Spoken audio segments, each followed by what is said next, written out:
You have your AirPods?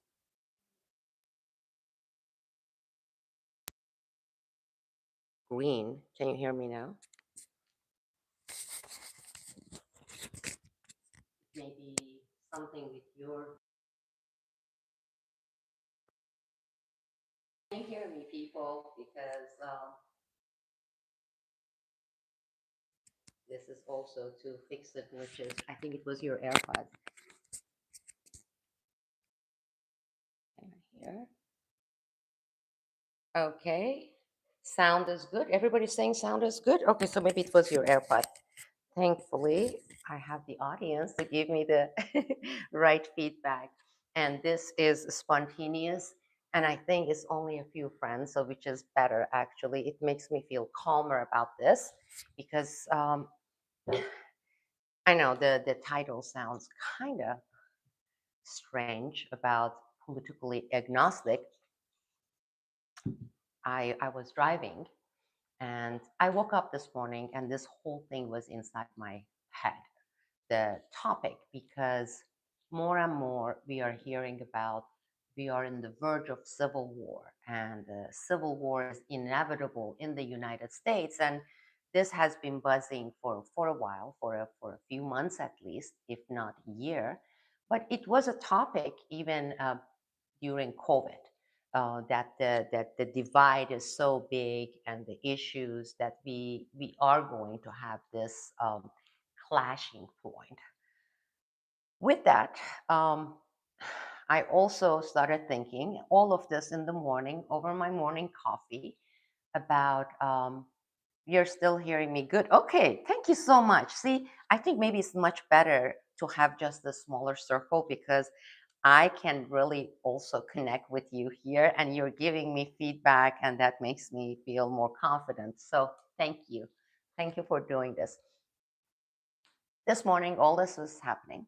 Then on the way back, after running a few mandatory errands outside, which was just an hour ago, I got back. So again, I apologize for the way I look. I haven't even had a chance to take my second shower. We are in Southwest Florida, and this is the time of the year. I'm not getting sidetracked. I'm not forgetting about the topic, okay? This time of the year, still 5 years later, I'm still longing for fall weather, because fall has always been my favorite season. And I just love that mid to end of September when temperature drops. And in October, we are wearing our little lightweight jackets and the leaves are on the ground. At least all the places in the States where I used to live, which was Alexandria, Virginia, Northern Virginia area. And then after that, it was in Bend, Oregon. And it cooled off in Oregon even earlier than that. So, anyhow, I'm not a big fan of really cold winter other than the Christmas season, where you kind of want that crisp, cold air and hopefully snow. But after that, by the time always when January, late January, early February hit, I would be done with the winter. It was that February dragged, March dragged, April really dragged until we warmed up. Not a big fan of summer either. October, November, my favorite time of the year. Now, I'm here in Southwest Florida. We didn't come to Southwest Florida. We didn't relocate to Southwest Florida by any kind of plans or desire. Life circumstances brought us here. I talked about all that in my previous first video in 4.5, 5 years, and I'm so glad I had it. I have that. I have that one out of the way because that had been weighing on me really heavily. And it was, I believe, and it's going to be probably, I believe it will be the hardest video I have done ever. Okay. But now that that's out of the way, and those of you who have watched it, you know that we ended up here not because we wanted to, we were planning. Florida was never, ever, ever on our radar of a place to move. Okay. We called it like, okay, it's there pretty palm trees. It's a nice getaway, when you want to get away from all the cold winter in February, March in Washington, D.C. Maybe Florida's a destination. A few times we did that. Come there and go down there and have some sun and wear your shorts and t-shirts and soak up the sun in terms of feeling the warmth in your bones. But that was it. And then go back home, wherever that home may be. So 5 years later, we are still here again, not because we love it here or we want to be here. We are here because of the circumstances. And with all that said, there are some positives. I don't want to make it sound like it's all negative. It's there are some positives, especially the area where we are. It's very clean. It's very orderly. We have basically no crime. Very safe. Beautiful palm trees, and there are all these beaches. And believe me or not, I haven't been going to any of the beaches, as you know from my previous video. So the beaches, even though I'm a beach girl, or I grew up always been a beach girl, beach woman, whatever you want to take it as, it's not my kind of a beach. Let me put it that way. There is for us, there is like this big body, like ocean, and then there is sea. And when you're in Greece, in Turkey, you're dealing with seas. And seas are like lake, we don't have big waves. You don't have kind of a dark blue water. It's kind of turquoise. You see the bottom no matter how deep it is, etc., etc. So on the negative side, it gets really hot here, as you expect, and it gets unbearable by the time August arrives because then it drags. And right now, we are here in late October, and we are looking at temperatures of 89, 88, full level humidity. And in the evening, it doesn't even drop down to 72. It's like 74, so it still is hot and muggy. And with that, you kind of long for having that crisp fall weather and the changing colors on the leaves. Anyhow, driving and thinking about the heat, then I was thinking about the topic this morning. I was thinking about and and I thought about coming home and actually talk about it. Just connect with you and talk about it, but also talk about where I stand politically. What are my views on things? And I'm not saying it because I'm some sort of a famous person and I believe that it should matter to the world. What does Sibel Edmond think? What is her affiliation, party affiliation, etc.? No, it's not that. Actually, this is mainly for my friends and community members at Patriot. And and I want to put it out, first of all, the topic, because the topic I think is applicable to pretty much everyone who is currently still with me, has been following my work, still with me at Patreon, because I believe, and I may be wrong, and you're going to correct me here. Look, my glasses are here so I can check it out, and I will check it out this time. Uh, it's a form of disclaimer, okay? Because I want people who are supporting me at Patreon, people who have been, all of you. The recorded segment is going to be available, so you're all going to hear of my Patreon community members where I stand, and especially on macro issues.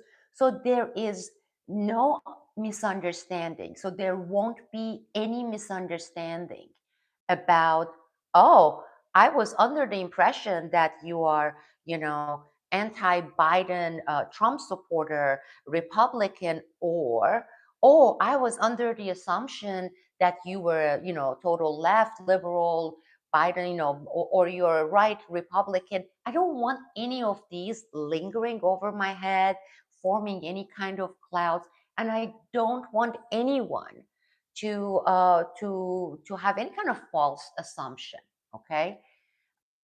Those of you who have been with me for 20 plus years, no, actually more than that, 22 years, since my whistleblowing era and my articles that came out, my analysis, my interviews, by now you all know where I stand, that I'm not partisan.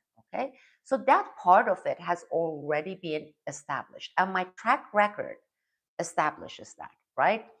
I started being outspoken, kind of a public activist, not only as a government whistleblower, but as an activist, as a citizen activist on constitutional rights, especially on the First Amendment.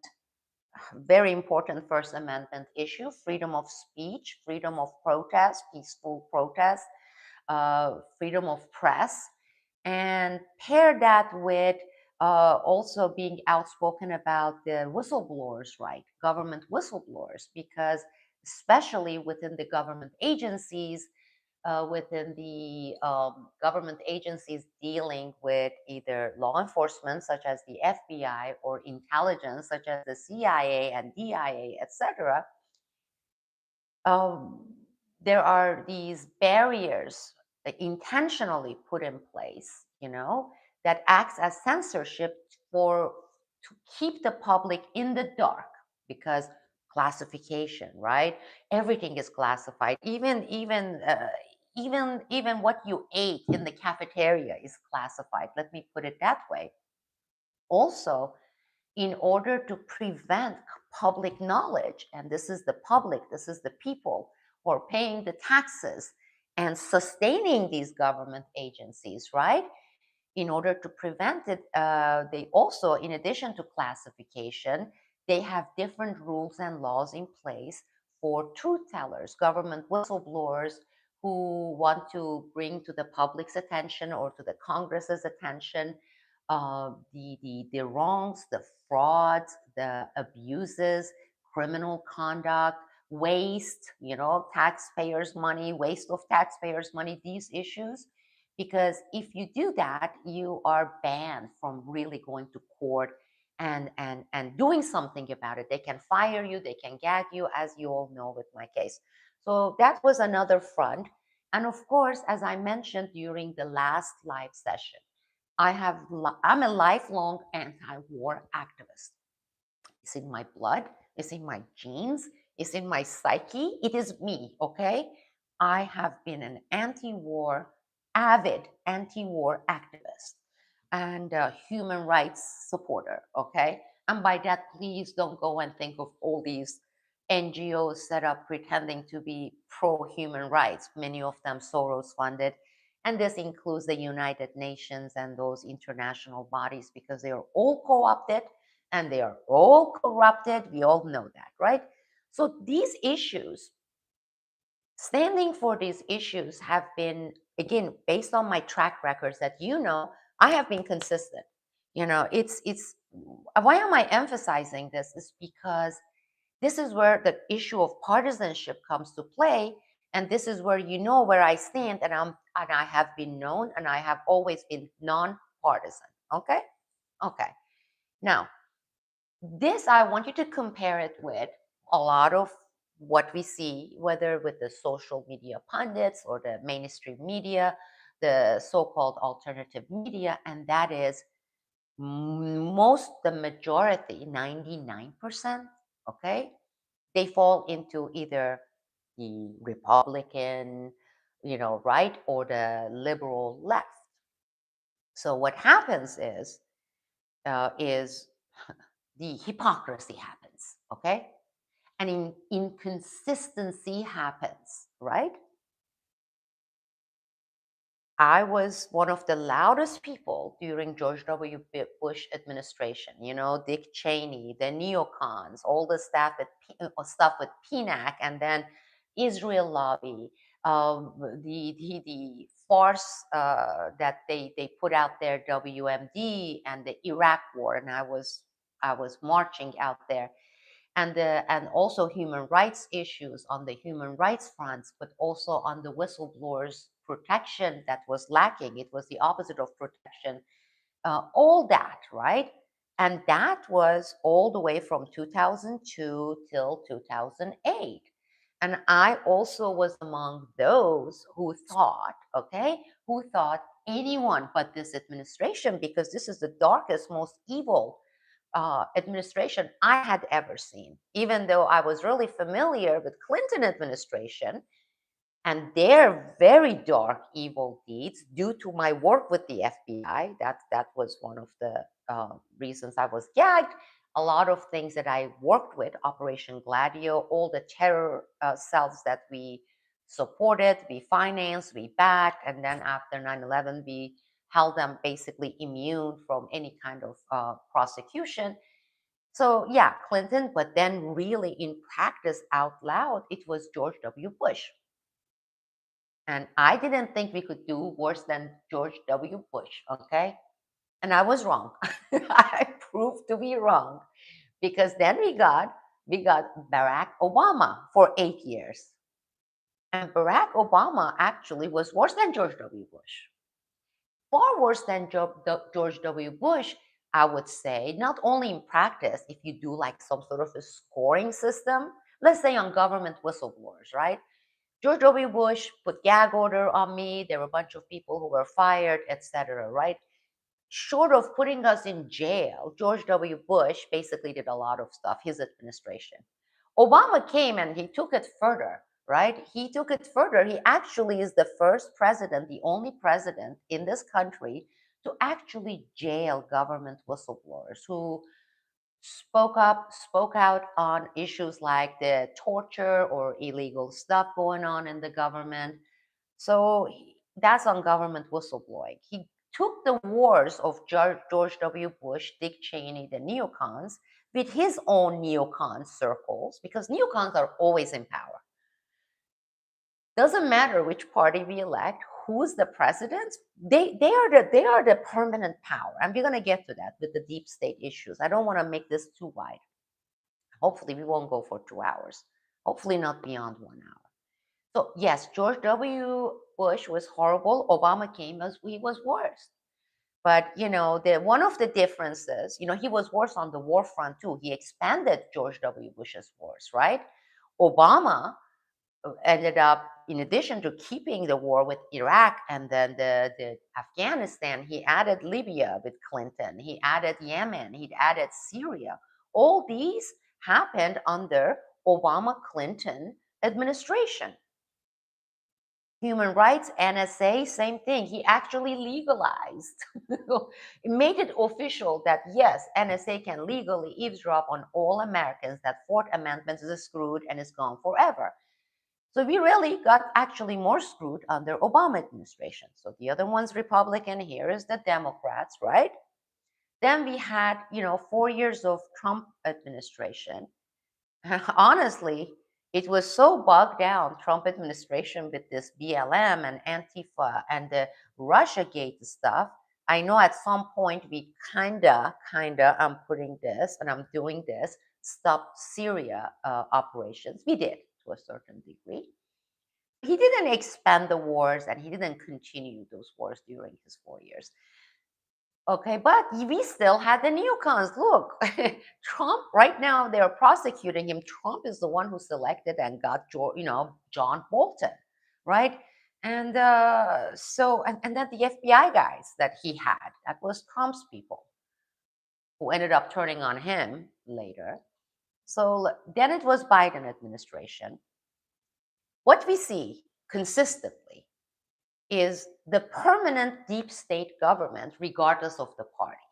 So I was outspoken under George W. Bush, then during Obama, and then especially during Biden with all the COVID and the lockdown and the Antifa and all those stuff. Okay. This is actually the number one proof for everyone and anyone out there that we have a permanent deep state, right? With the mega corporation. I'm not talking about little tiny little itsy bitsy corporations, mega corporations interest, the real big ones, right? Think of like how they have like the GS 14 for the UN, etc.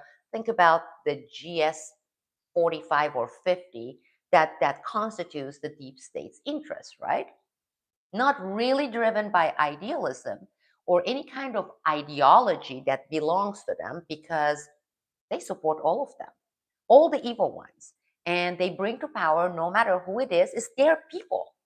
Otherwise, nobody will ever make it. You either get to be assassinated, this is the extreme cases, or you will be blackmailed, or you won't even, you will be marginalized because they also control the media and the mega social media pundits and the so-called alternative media and 90% of political NGOs. I'm not talking about NGOs who are giving out soups, right? I'm talking about all these, and we have thousands of them. And they sound really great on the paper. And everybody assumes because they are NGO, they are like doing it because of altruistic reason and there's no profit involved. We're going to get to that as well. Same thing with wars. We always see like Israel always remains to be the influencing and running our public policy, especially foreign policy. That's a given. It has been the case during Clinton, during George W. Bush, Obama, Trump, Biden, and now during Trump, even outwardly, right? That is never changing, okay? That goes with the connection, deep state and Israel. That's there. The mega corporations' interest is never touched or ever damaged or never lessened. And their wrongdoings and their evil deeds never gets to be touched. Same thing with these evil NGOs that are running a lot of evil things, okay? Whether it's George Soros or whether it's this guy, what is it, Adelson, doesn't matter which side. They don't have sides, right? Remains the same. You look at like major issues that has to do with the country, like the issues that are extremely important. Healthcare. Healthcare should never be a privilege. We are the only country in the world where healthcare is a privilege, right? It's a privilege of the wealthy, right? And we're gonna get to that as well. I will get into that in details. And you look at the graph of deterioration of our healthcare, and it is very steady. So it's not zigzagging, saying, oh, this party came, Democrats, the healthcare and access to healthcare, quality of the healthcare, the pricing of healthcare got better. Then there was this administration, it went down or it stayed flat. No. If you look at our graph, it's going steadily, speedily, and steadily down, down, down, down, down, down, down. And it is not related to which party or which administration is in power. You look at the education, our issues with education, the quality of the education, the deterioration of our education. Again, you see the same consistent graph. So it is party neutral. It's been going down, okay? Looking at our infrastructures, our public transportations, right? Those kinds of things, it's been going down. Our ranking in the global corruption index as a country, I mean, it's really shameful, right? Embarrassing, okay? So that's there. I mean, we all know, I don't care if you're a Republican or you're a Democrat or you're libertarian, corruption has been on the rise steadily. It's always been there. But I'm talking about how much corruption, how much revolving door mechanism kicking in with so many businesses between the government and the private sector and the public, the consumers. Okay, that has been getting worse and it's been getting more and more and more. Look at, I said before, look at the number of billionaires we have created. I mean, that itself is a huge anomaly, okay, people? And how many of these billionaires that are created are because of the government, right? And the access and running, not the access, actually governing the government. Governing the government is a good expression. So that has been steady. So when you look at these issues and the wars, okay, wars, and also Israel, you look at all these issues, I'm telling you, and I invite you to disagree with me, but please do so with major data, okay, source it. It's not making any difference. So that should be the biggest eye opener for anyone out there. But for some reason, it is not. Okay? It is not. And, and I find myself in this position of having this discussion with either the left, like extreme left, or the extreme right, and one considers me of the other camp and the other one considers me of the other camp, and I'm not in either camp, and it should be very obvious, but obviously it is not obvious. How much more can I do to make it obvious? Because let's say the moment I say healthcare, right? The moment I say healthcare, universal healthcare, healthcare should not be based on profit Okay, I'm not saying it should be free, but it shouldn't be based on mega profit. There is a big difference. You know, somehow they have been inserted this thing into the conservative right camp that that that means this horrible government governed healthcare that is so bad and it is so inefficient and it's so terrible in quality.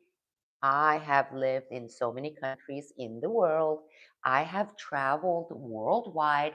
I have I have made use of healthcare, hospitals, clinics around the world, from Southeast Asia to Europe, from Europe to Middle East to Australia to New Zealand. I have used, I have interacted with healthcare system. It's not what they say it is. I understand based on the interviews I have conducted in the past with people in England that yes, it's really bad in England. Okay. But that is not this uniform thing saying, oh my God, they have this communistic system that is so bad in quality. It's not. And not only that, nobody ever talks about it here in the States that in so many countries, they actually have multi level, meaning here is universal health care in our country, provided by the government, and many of them are above adequate, good and above good, okay, from everything that I have seen, okay, everything that I have firsthand seen. But if you're wealthy, right, if you're wealthy, you can also, for, I don't know, some, and I'm going to give you a range that is actually accurate. For $100, $150 a month, you can actually have an extra insurance that you don't need. You can still get healthcare that gives you access to some more luxury, private, a little bit more elite hospitals. So it's not depriving the powerful elite or rich people from having a more luxury healthcare that's there. But that doesn't mean you have 30% of the population, 40% of the population who can't afford, who doesn't have access to healthcare because it's also the most expensive healthcare in the world. Here in the United States, same MRI machine, okay? This just in the past 3 years. By force, I was taken because I was in, emergency situation. And the MRI cost of my kidney, it was, and I have the bill.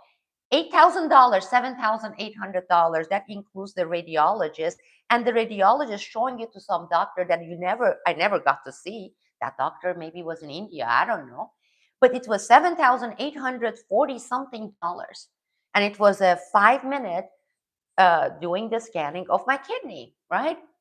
Fast forward a year later, I have this done in Europe with the same US made, or this one German made MRI, machine with the same thing. And I paid for, and I don't have citizenship. I paid $450, right? So they can't say, well, the labor is cheap there because no, this is in Europe. If I had said, oh, this was in Turkey or this was in India, it would be a different situation. No, this is in Western Europe. So why? Why is it $7,800, right? And there is so much sickness, there's so much corruption, there's so much fraud, there's so much evil in our healthcare system that also actually kills people. And with quality deteriorating again steadily over the past several decades, regardless of the administration, regardless of the party. So it's a constant issue and it's not party related. They are all screwing with our healthcare, right? Same thing, as I said, education, all those things. So with all that said, the moment I say healthcare, people don't want to even hear on the right. Oh, you're a far left, liberal, Democrat, communist loving person because the government should get out of these types of stuff. It should be the private. Well, it is private. And some of these privates are even set up as NGO. The hospital that killed my husband makes hundreds of millions of dollars of profit. It's a huge one. It has 2, 3 branches. Their CEOs gets millions of dollars, right? But they are set up as NGO, non-governmental, because on top of it, they're not paying taxes because they have set up as NGO. It is so sick. It is so sick. It is so corrupt. And people who have experience from the right, they know, they totally agree with me. It's so bad. Okay, well, there it is. It's private. Most of them private, some of them set up as NGO, but they're as bad as the mega profit loving mega corporations, right? Well, that's what you get. And I'm not saying make it just one communistic, okay? Communistic. I hate that phrase now. Government sponsored. For those of you people who are rich, have the fancy ones and have different levels. Believe me, there will be some private ones there too. Nobody says that it will be only one way, okay? But nobody says that do it so that 30% of your population can't even afford healthcare. Okay, so that's for that. Now, left has never offered it, okay? They have talked about it. They always talk about it because it's one of the selling points that the left Democrats always use, and it only gets more screwed up worse. Obamacare, Obamacare effed it up so much, you know, it got actually worse. You think it can't get worse? Obamacare sounded really good because seriously, we had to deal with Obamacare because of our bracket. My daughter and I had to get health insurance privately because I am not working for a corporation, for a company that gives me health insurance. So believe me, I know because I had to go for Obamacare. And I tell you, sucky, sucky, totally sucky. Now, the reason I want to emphasize hypocrisy is this. The thing that really gets under my skin and makes me want to scream so hard, and probably I will, and then you're going to say, oh my God, Sibel went on one of her rants, is during George W. Bush, the left, liberals, Democratic Party supporters, and I was independent still, but we all were stood against wars. War with Iraq, we demonstrated, we protested, da da da da da da during George W. Bush. Then Obama comes, expands those wars, right? The carnage. But during his 8 years, you barely heard a peep from the hypocrites on the left. Okay? Nothing. It's like, oh yeah, well, he's the guy we supported, he's a Democrat. So when our guy does this crap, we all remain silent and they govern the entire mainstream media, 90+% of it, more. And the so-called alternatives, hello, George Soros's larvas, there are like hundreds of them. I call them Soros's larva. I mean, there are so many of them. Trust me, so many of them. These little baby evil Soros alternative medias, and there's a lot of them right now are still in social media and all that, right? And they have evil ones on the right too. I'm not saying the left only has, no, the right has equal number of evil as well. But for a long time, the dominance, the only ones you heard were those, right? This is during the beginning stage of the social media creation and YouTube and whatnot. So New York Times, CBS, CNN, just keep it quiet. We'll keep the crap from our guy quiet. And you suddenly see those organizations, they take this vacation for 8 years during Obama administration because if Obama does it, even if though in private, we may say, this is not good, this is bad, we have to maintain this united front and say, oh, you know what? No, this is humanitarian. I have never seen a humanitarian war. There is no such a crap, okay? It's a made up thing. I'm sorry by the left. This is the humanitarian war. We are going and we are invading Libya and we are engaging in this carnage because we are so preoccupied with the freedom and the civil rights of Libyan people. And then we go and we destroy countries, Syria. It's because we are so concerned about their civil liberties. Are you kidding me? I mean that to me that makes it worse. Okay, because at least with the Republicans like George W. Bush and Trump right now, it's yeah, we're gonna go kill and chop heads and we're gonna shed blood and we will even nuke you because we can. And all this language that Dick Cheney used and George W. used and now Trump is using with Iran, all that, and he wants to also retake Afghanistan. Great. And that's going to be the show on Sunday. This is going to be only on Patreon. I'm going to have a Patreon live, and I'm going to talk about Afghanistan. We're going to delve into heroin, Operation Gladio, Xinjiang in China. Okay, we are going to talk about all that, some serious geopolitical analysis on why Trump's neocons, okay, because he now is back with his set of neocons, want Afghanistan back, right?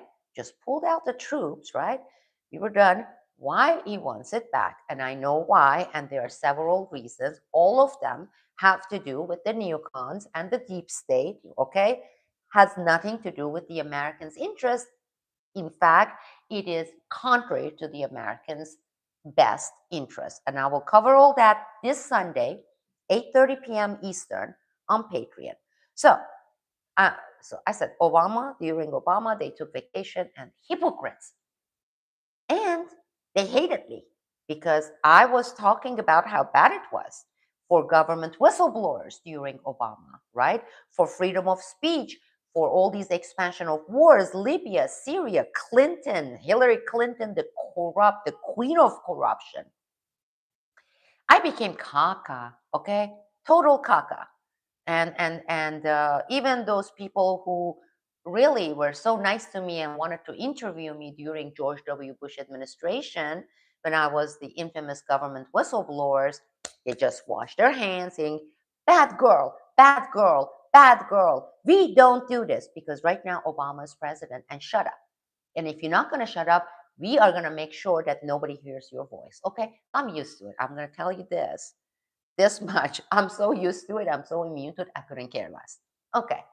So same thing is happening. You start saying this and this is wrong. And some of these wrongs, and this is for the Republican Party, you had issues with, and you were out there saying horrible, horrible, horrible, and he was horrible, Biden horrible, incompetent, crooked, horrible administration. I'm not disagreeing with that.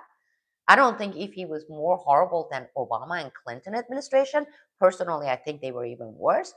It was like, it's a gaga government. I mean, we were really governed by gagas, crazies, lunatics, delusional lunatics, right? Corrupt too, corrupt, delusional lunatics. That makes them really dangerous. Okay. Now, the ones that, the issues that the right was screaming about now, one by one, is being done.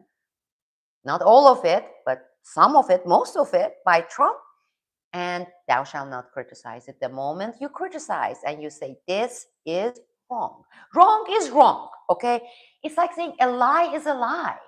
It doesn't change. It doesn't make it a less of a lie if you say it or if you say it. Same thing when you know something is wrong. If wars are wrong, these wars of aggressions, economically, human rights wise, in every single way and angle wrong, it's wrong. Whether it's under this president or that president, if it's under Democrats or a Republican, once you say these things are wrong, don't go switch on me because they are switching. They are doing the exact crap that the left has been doing, the extreme right. And Trump must know something if he is bombing Iran.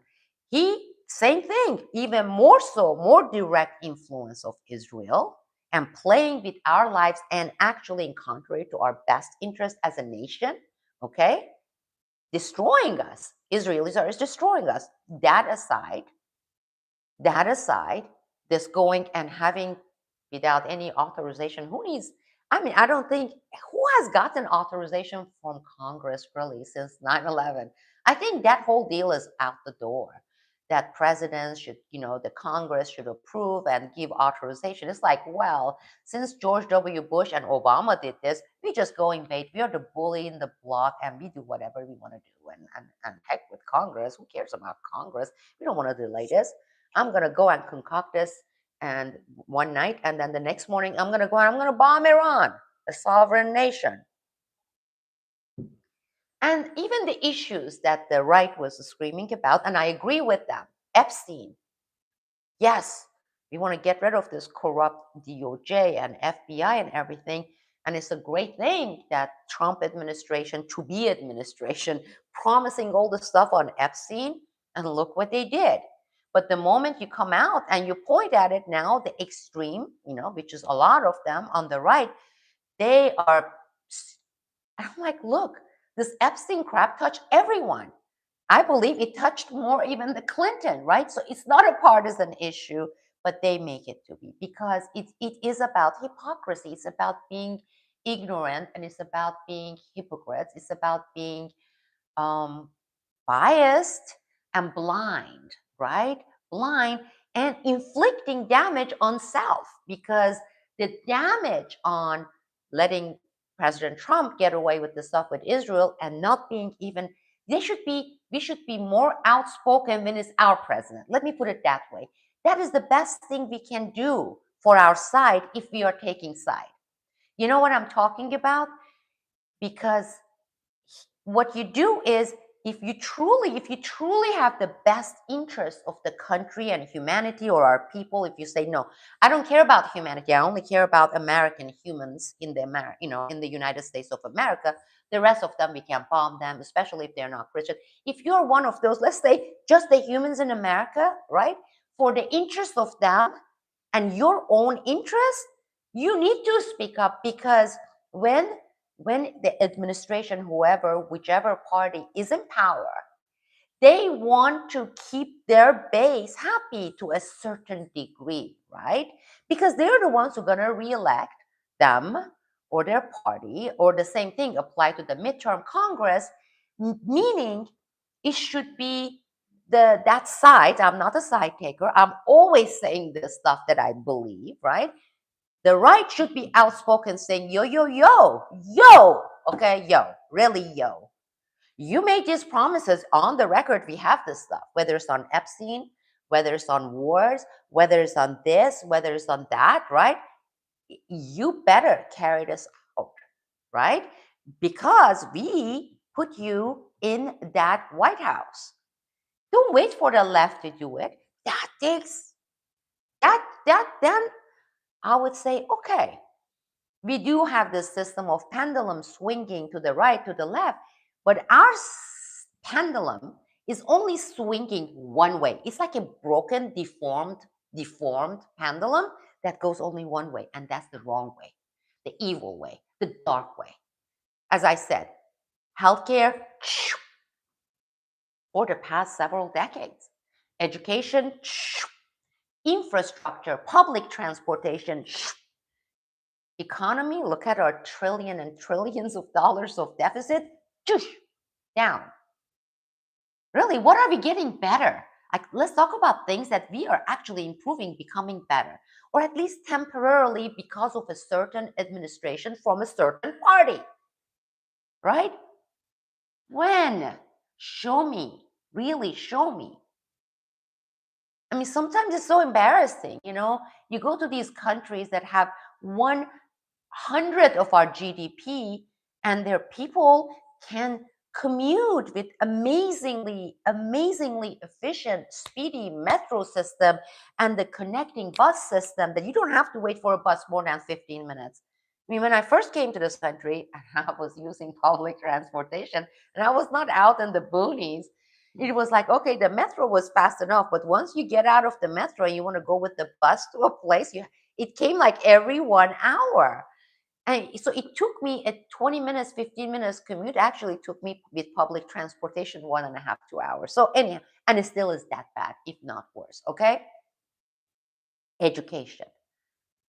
So with all that said, my whole point is I was, I don't remember, I was doing something or I was posting something and I said, well, I'm kind of party wise, I'm politically homeless. And my record is out there. And here's my disclaimer. All right. I haven't been affiliated saying, oh, because I'm taking this side, when the crap is done by this side, I'm not going to talk about it. I'm not going to punch it. And I'm not going to, I do exactly the same thing no matter who is in power, whichever administration or party we have. That is so penalized in this country. I mean, especially now with the extremes on both sides, it is so penalized because when you are like party-wise homeless, it's like politically homeless, is that the right one? Somebody came and said, well, no, actually, I consider myself politically agnostic as well. And there are different ways of interpreting politically agnostic. I'm like, yeah, I like that. Like, let me think about that. Politically agnostic. I mean, you can see it in terms of party, which would be, is it the same as being nonpartisan? Because it shouldn't be, I don't think it was meant to say, I don't have a political stand. I do have, I do have, uh, I have some strong beliefs, okay? And I don't mind talking about mine. And it hasn't changed in the past 25. It hasn't changed since I was 1920. My core belief system, which is 100% connected to my moral system, okay? I have my moral values, whatever they are, they're mine, right?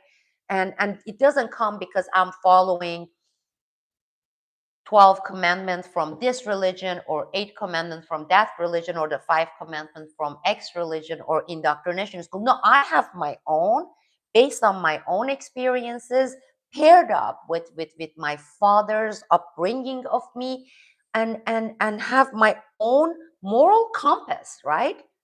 Which actually fits before they are twisted into bullshit, which is done, always has been done.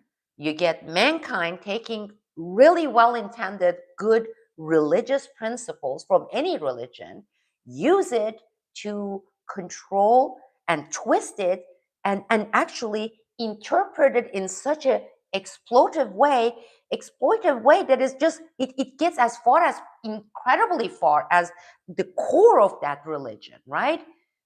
I don't believe Jesus Christ would, there's no way in this world, 0% chance that Jesus Christ would approve of the carnages that we have inflicted on the world, be it Iraq, be it Afghanistan. And anybody who would say this is self-defense, I would say, I don't know. I don't know, dude. I don't know. Do that. Okay, I don't want to sound sexist here. Dude or do that. I don't know where you've been. You don't know anything about WMD and this and pipeline politics and that and that. You don't know about any of this stuff. If you think 9/11 happened and as a self-defense, you went there and we killed 200, 500,000 people in this country, 300. There was no nation state that did that. Okay, so I'm not going to even go there right now because then that will go like forever. We're not going to do that. Jesus Christ, that's Antichrist. I mean, really, that's what it is. Muhammad would not ever approve of this. Moses would not approve of Israel's genocide. What do you mean approve? He would say, now you're going to have land for like never ever, okay? And then your race is going to disappear because I'm putting a, voodoo on you. What I'm saying is, it is contrary to every single religion that in real principle, before they are twisted and misinterpreted or used and abused to become some sort of a manipulative tool to make people more ignorant and follow blindly. None of them would condone these. None of the religions. So it's not because, oh, this one religion would condone it, the other one. None of them would. I believe it's wrong to lie. Deceit is horrible. Well, that's the 7 deadly sin is one of them. But it's the sin in every single religion that I have lived under, I have known about. It's a sin. It's a horrible thing. It's a bad thing to lie, okay? I don't have to have one organized organization tell me that lying and deceit is a bad thing. I started learning that at the age of 4 or 5. Tell the truth, your punishment will be less. My dad would say, just face it. Even if it was something wrong, instead of lying, don't lie. Thou shalt not lie. Cheating, I don't know of any religion that says cheating is good. Sometimes you gotta do what you gotta do, man or woman. There are no religions that are advocating, they are condoning cheating. So what I'm saying is, no matter what the religion they would tell, this is wrong. So this is antichrist. What is being done, the wars, every single one of our wars It is an assault on Christianity and the Christian values. It's an assault on the Jewish values. Jewish religion doesn't say go kill, genocide, starve people, grab their land, steal their lands, do these manipulations, go steal intelligence, do the black markets for the nuclear black markets. I mean, go to underground black market. All this stuff are totally anti-Moses. Um, so what I'm trying to say here is this. The right is right. The right thing, doing the right thing is the doing the right thing. And it shouldn't be circumstantial saying, oh, lying is okay if you do it under this. Or to say, if the president I voted for, my party's person does fascistic stuff, it's okay. The other party does fascistic stuff, is absolutely not, we're going to protest. That's wrong. And this is equally applicable what I'm saying to the left, which is I have to ask this out loud. Honestly, I don't know when it became the left, the Democrats, the liberals, whatever, when it got paired up with that thing, because it is the same power, it's the same deep state. Like all those Antifa, BLM, criminal things, deeds, damaged more than anyone else. It managed the left. It damaged the Democrats and the liberalism. So, I was saying Antichrist is as anti-liberal in terms of the ones who are preaching human rights and anti-war stuff and everything. And for George Soros, like a mega corporate evil, dark evil doer, to sponsor it, to pay for it, to hire these people to go and inflict violence, torch stores, loot stores, it at that point you would think it should have been the real left, like the liberals or anti these types of stuff, to be the most outspoken ones on this, more so than the people on the Republican or the right side saying, you're destroying our reputation. You're destroying liberalism, because if you value liberalism and you think your value somehow liberalism is attached to the current Democratic Party, let's say you get away with that too, you should be the one who should be the biggest opponent of that kind of, because for every action, I mean, that's a fact. That's a fact of life. And it doesn't matter what you apply it to, it brings the same result. For every action, every single action, even the tiniest action, there always is a reaction. That destroyed everything, most of everything that Democrats, liberals were known for. Their image, even worldwide, of the Democratic Party, the liberals, right, the left, got paired up with those barbaric practices. I was there. I was filming. I was in Portland, right? This stuff started in 2017 with all the things, right? I was there. I know what I saw.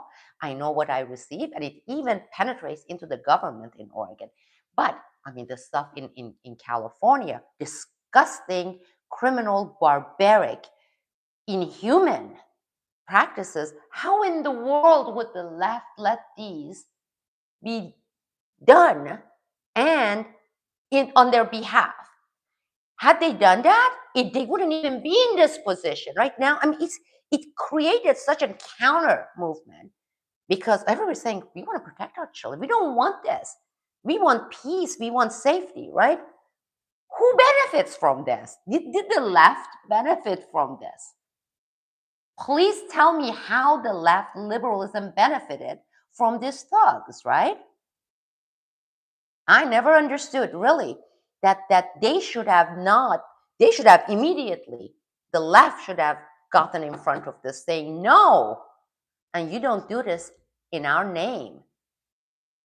Same thing, it's so crazy, this whole thing with the gender issues, right?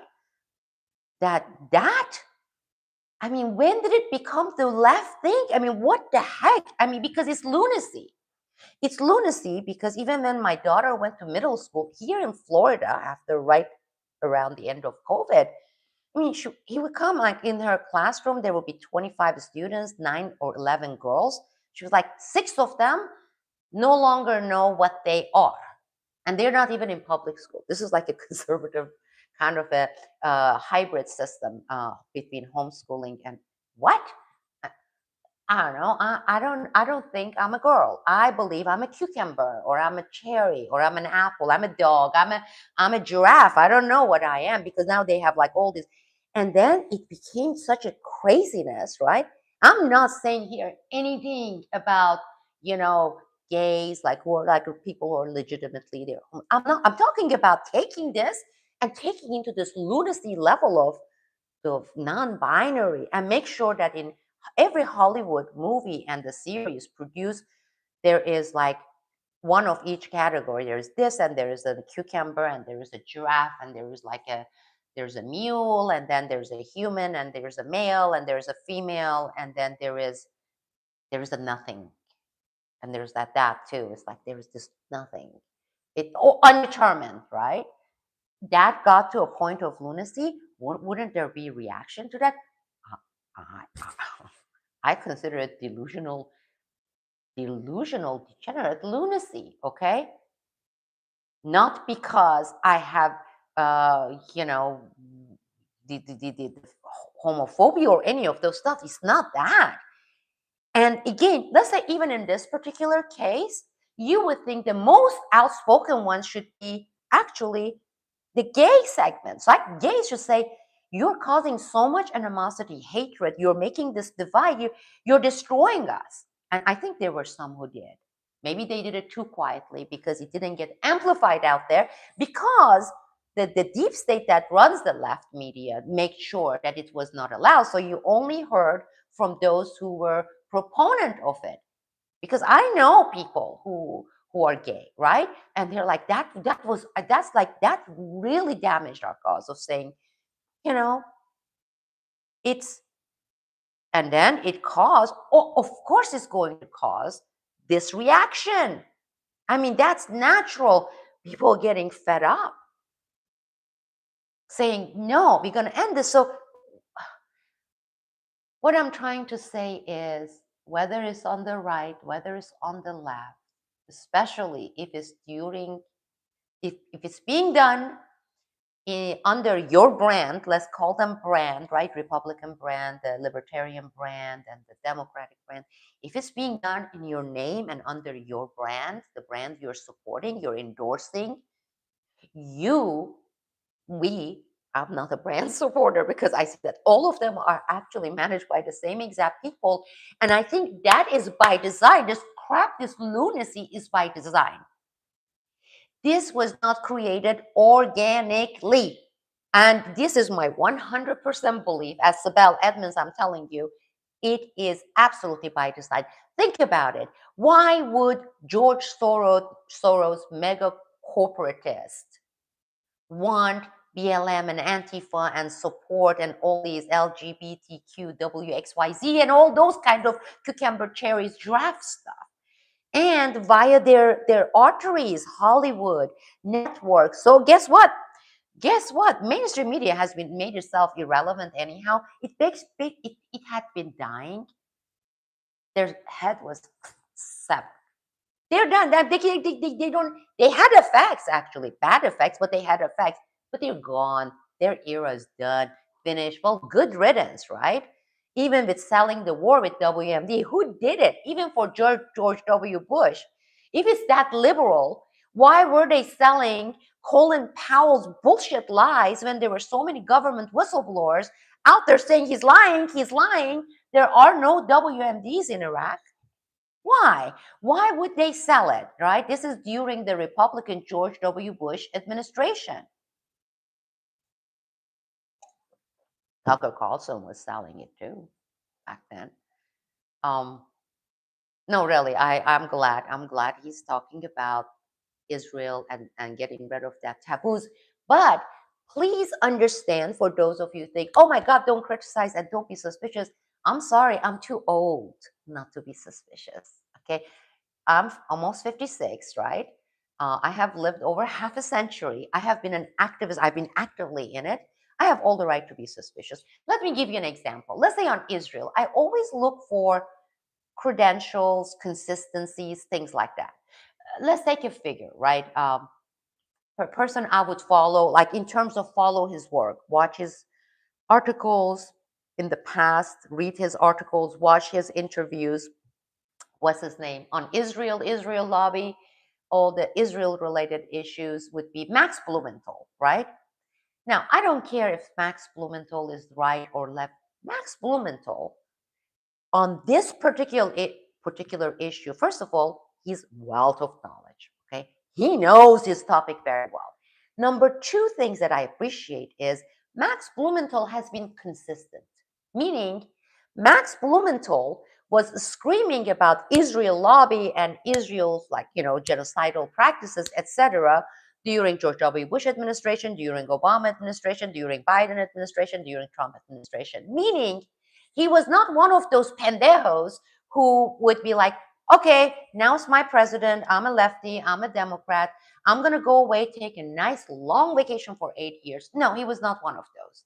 Because of that and that consistency, that breeds trust, that helps establish trust. So you kind of confidently watch and read, and over years, I always kind of approach, with a certain level of skepticism, and it's a healthy dose of skepticism, because I've been burned in the past during my initial political life here in the States, kind of being trusting and naive and green and all that stuff, and not really knowing the dynamics, who funds what, who sponsors what, how things are so shaded and corrupted, etc. So, yes, Max Blumenthal, I do that. But then when I see all of a sudden, these figures pop, and all of a sudden they're given like 14, 15 million following, things that actually were follower killers issues.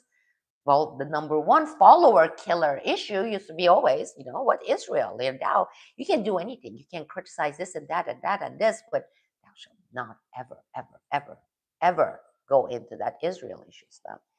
But the way it happens is like these, I don't know, I mean, you get like, it's usually portrayed in the films and the movies, maybe sometimes documentaries. You get the serial killer or a rapist or somebody who was in the dark side, did some horrible, evil things as it in jail, and as the day of the execution nears, they go like hallelujah, and then they just see the light, right?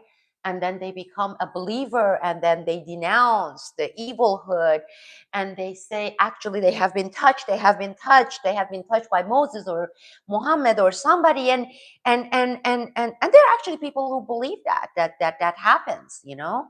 I'm more skeptical. I don't, maybe 1 in 1,000 happens. Well, the same principle for me applies here.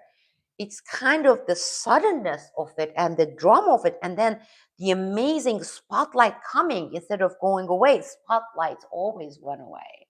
Always. When you're really, really delving into exposing evil and countering evil, you know, mainstream media, alternative, so called alternative media, social media, right?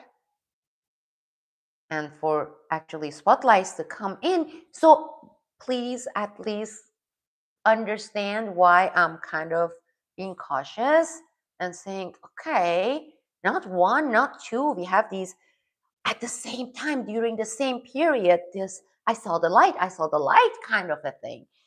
That's a little bit spooky. It can be a positive thing. And I'm actually retweeting like, yeah, that's good. But at the same time, saying, wow, what's going on? What is going on, people? What is going on? Because think about all the AI stuff. No matter how good we are, right, in terms of being cautious or knowing some stuff about the political psychology, human psychology, they are about 100 billion times better than us because they run us, right? They globally, not only here in the States. I mean, it's like Zuckerberg. Do you think Zuckerberg is a liberal leftist Democrat? Do you think Zuckerberg is a a Republican conservative. Zuckerberg is Zuckerberg. Zuckerberg is a mega corporatist, right? Part of the deep state, right? And on the dark side. And that applies to every one of them. Google, YouTube, Bezos.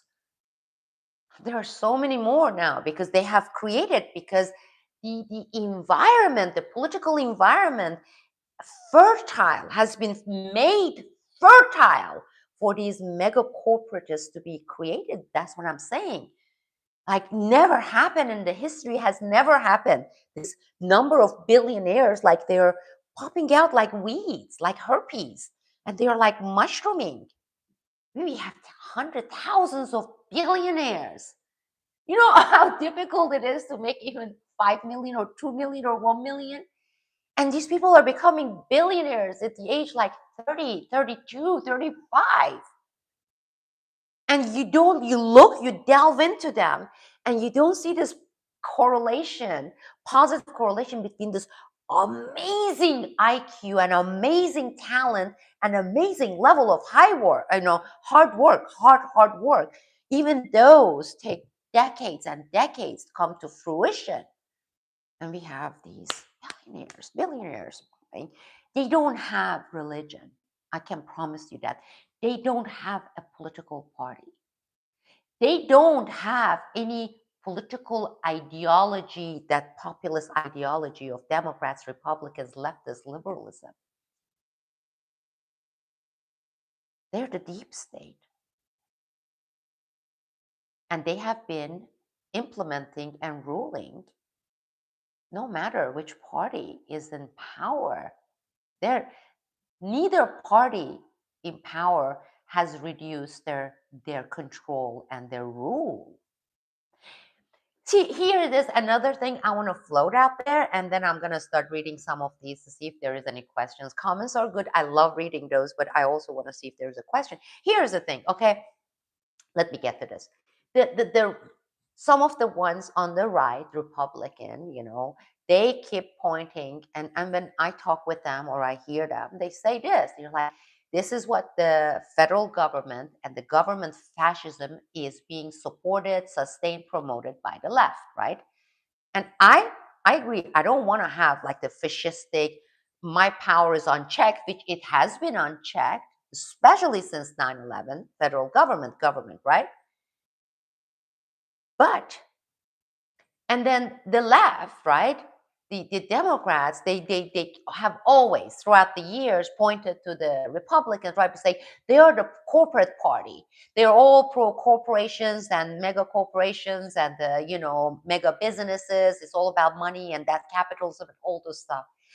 But here is the thing: if and when I ask either side, do you really see the fact that these mega corporations, with their lobby and their evil sextortion and blackmail, and actually they are the ones who install people in place. You don't even become a candidate without their blessing, to say this is kosher, okay? You're kosher, you can't be a candidate. I have kosherized, I have kosherized you. Thou shalt be considered kosher from this moment on. They both say actually that there is too much power of the mega corporations and their lobbyists, right, over the government. So you can't even say as the let's say on the Republican right side saying it's a government fascism that we want to stop, the federal big bad, which I agree they're big bad, horrible, evil, bloated, fascistic, and then uncheck all these governments. Even Kafka said it's like the natural evolution. Like they become evil, they become corrupt, they become self-sustaining body that is completely disconnected from the population and the people they govern and all that. Yeah, I agree. But you agree that they are governed by the mega corporations and their interests, right? The handful of people, or maybe more than a handful of the mega powers, superpowers, and their lobbies. And you left, you say this is it's both the same, don't you see? So with both sides should actually, they are in agreement saying It's a fascism. The one says it's a corporate fascism, mega corporate. This one says it's a government, but the mega corporate owns and rules the government. It's one and the same because the government is not representing the governed in any way. In any way. I can't think of the last time I felt being represented as a mother, as a husband, as a wife, as a caregiver, dealing with disability, ALS, being paralyzed. There was never my interest, our family's interest, our health, right? My daughter's education. I never ever saw in any way that was represented by this body, governing body. That actually I can confidently say, yes, they represent my interest, at least in this front. I can't point at anything, right? Do they represent the interest of the military industrial complex with the wars that we are waging? Yeah. Do they represent the interest of the mega pharmaceutical companies with their FDAs and with their mandatory list of vaccinations and how they go about the healthcare? Yes, I do. Do they represent the interest of the mega financial institutions? Oh, heck yeah. I mean, who engaged in bailout, right? I mean, and it's been bailout nonstop. Every day they are bailing out somebody's ass as a mega corporation.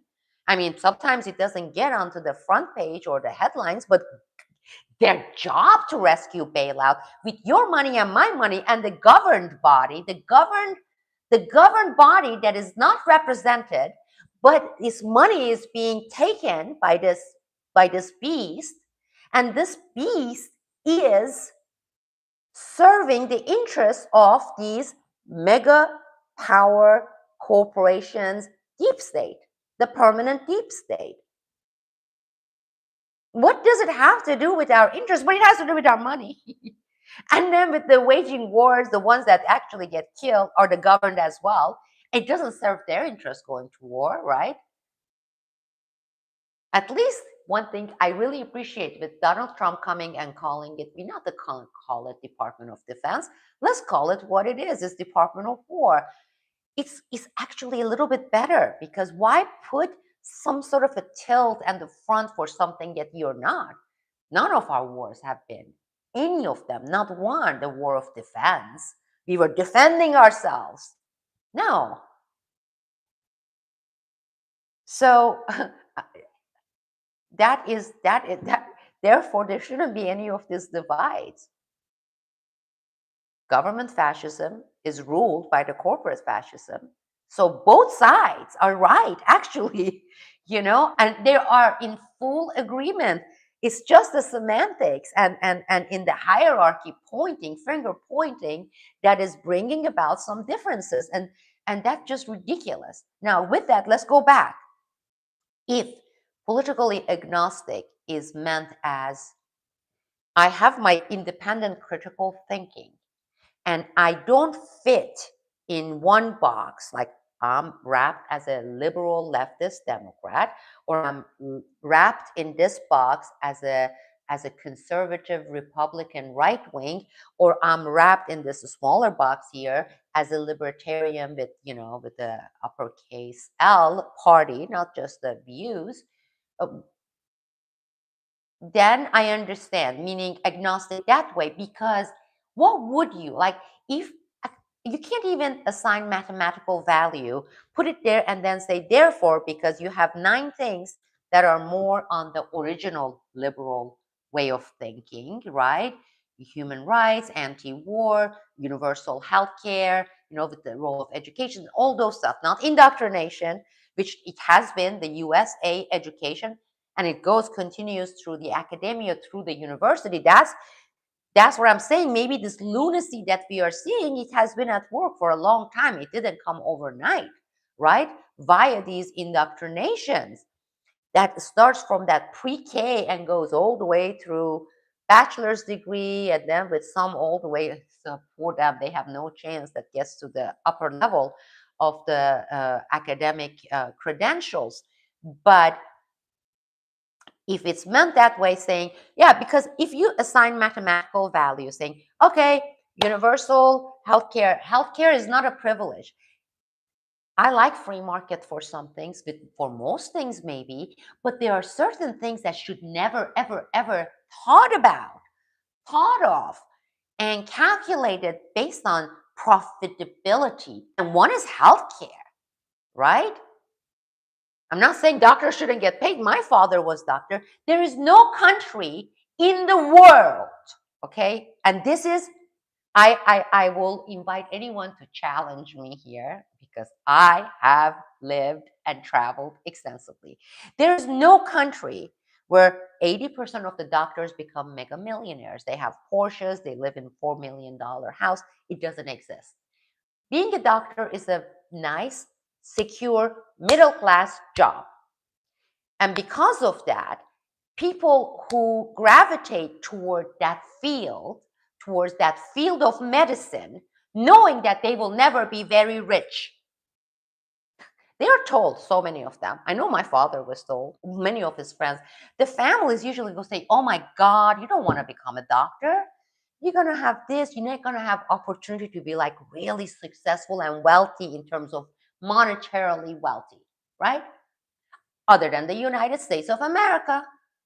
Because every single one that I know here, and I know, and I see, I have neighbors, they are in multi-million dollar homes and they have several cars and they're all in the Ferraris and Porsches and they're members of the $150,000 or $500,000 for initial membership, and you have to pay $2,000-3,000 a month for their country club membership. Every single one of them. I haven't seen one doctor yet in the United States of America who's middle class. Like, let's say the worst case of the worst would be maybe upper middle class, like a really upper bracket, but most of them are very, very rich, wealthy. We are unique that way because, and therefore, there are people who don't have that drive and idealism that I want to be a medicine man, right? I want to be a healer and I want to do good, and of course I don't want to starve, but I will always have a secure job and I will have enough to have, good solid middle class family. It will attract a lot of people say, I want to get rich. Therefore, I can sell my soul and everything like a prostitute to the big pharma and their lobbyists.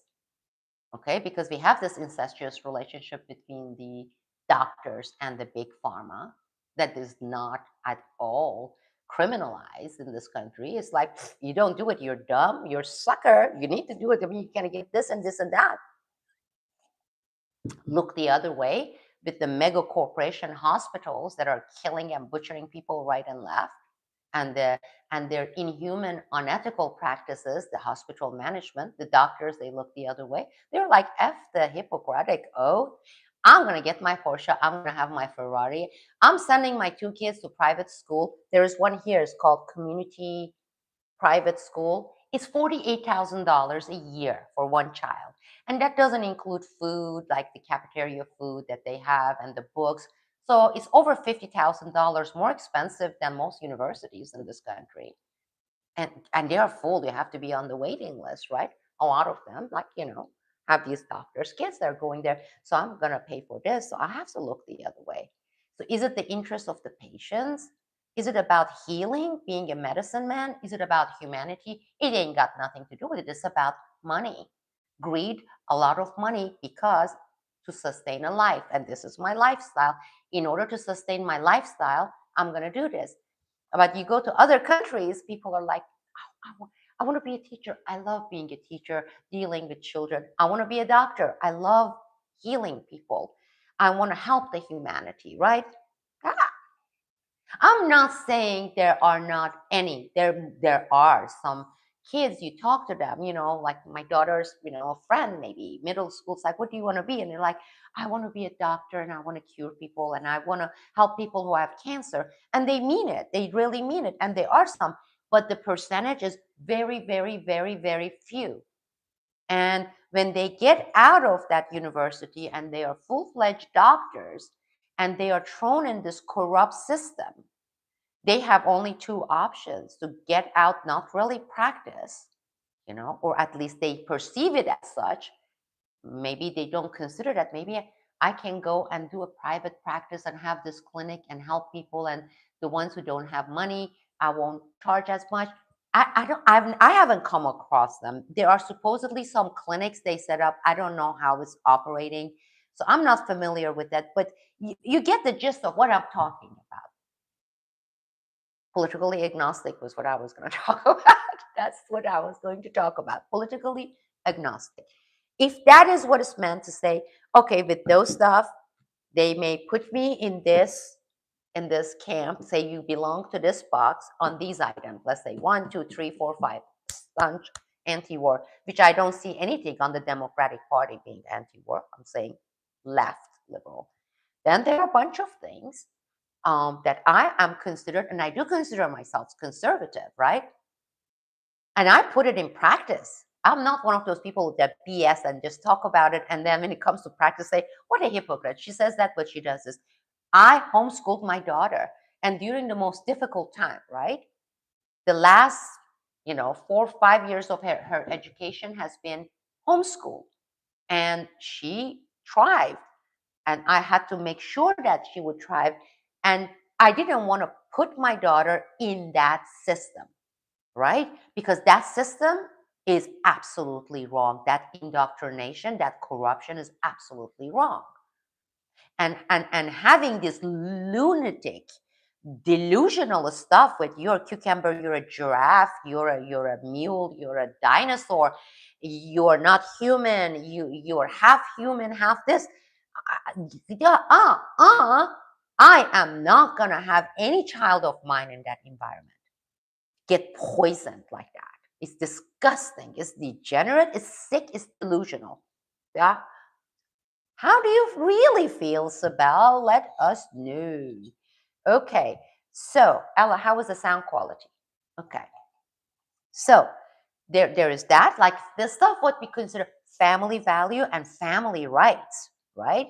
Let's say in California, they go to these schools, middle schools, and I believe it was like in HPV vaccine cases, and it doesn't matter if you're for it or against it. I'm not talking about vaccine itself, but the fact that they can override parental rights.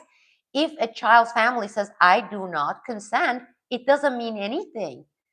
By force, they injected these kids, and they inject with the vaccination.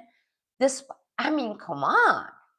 So your child, just go ahead and hand them to these institutions. Say, not only you indoctrinate, you may as well have my child. Parental rights, family values. There are many items there that I absolutely would be considered. I'm saying Republican, right?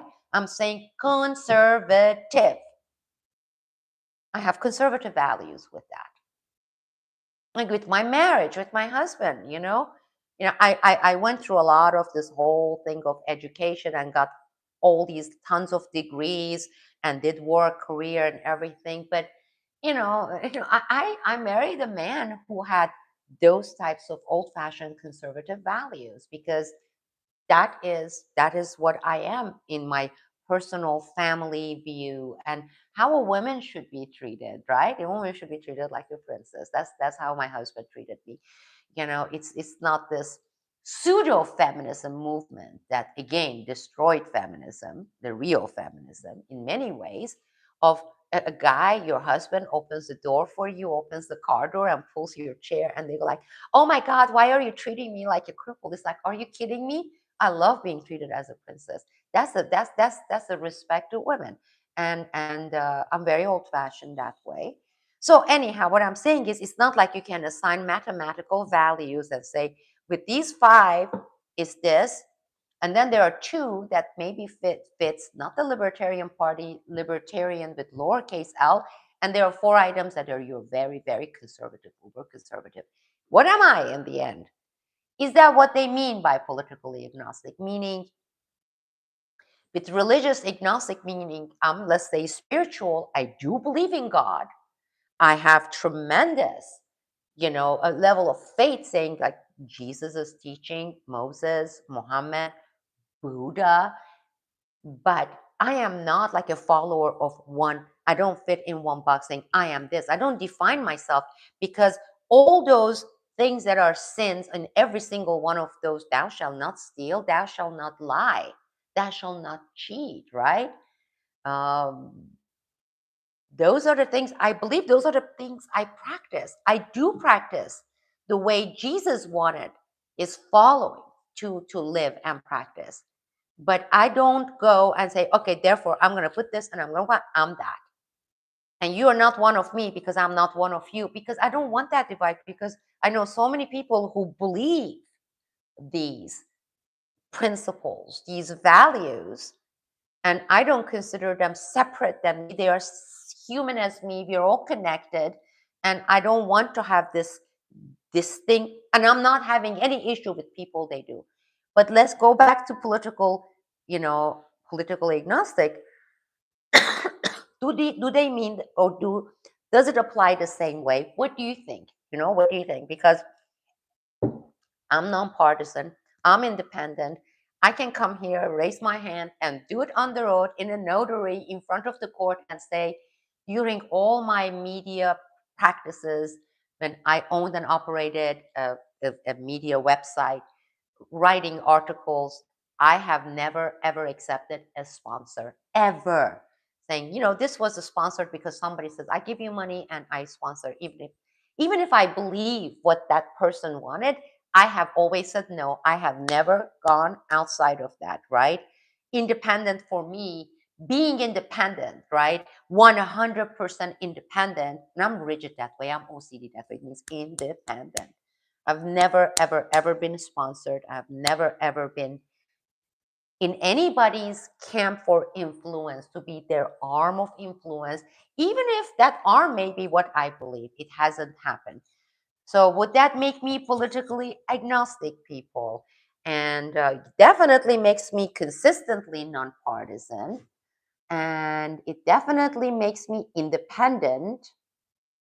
And oh my God, somebody says very kindly that I look good. And I was going to apologize saying, I drove home. I didn't have time to change.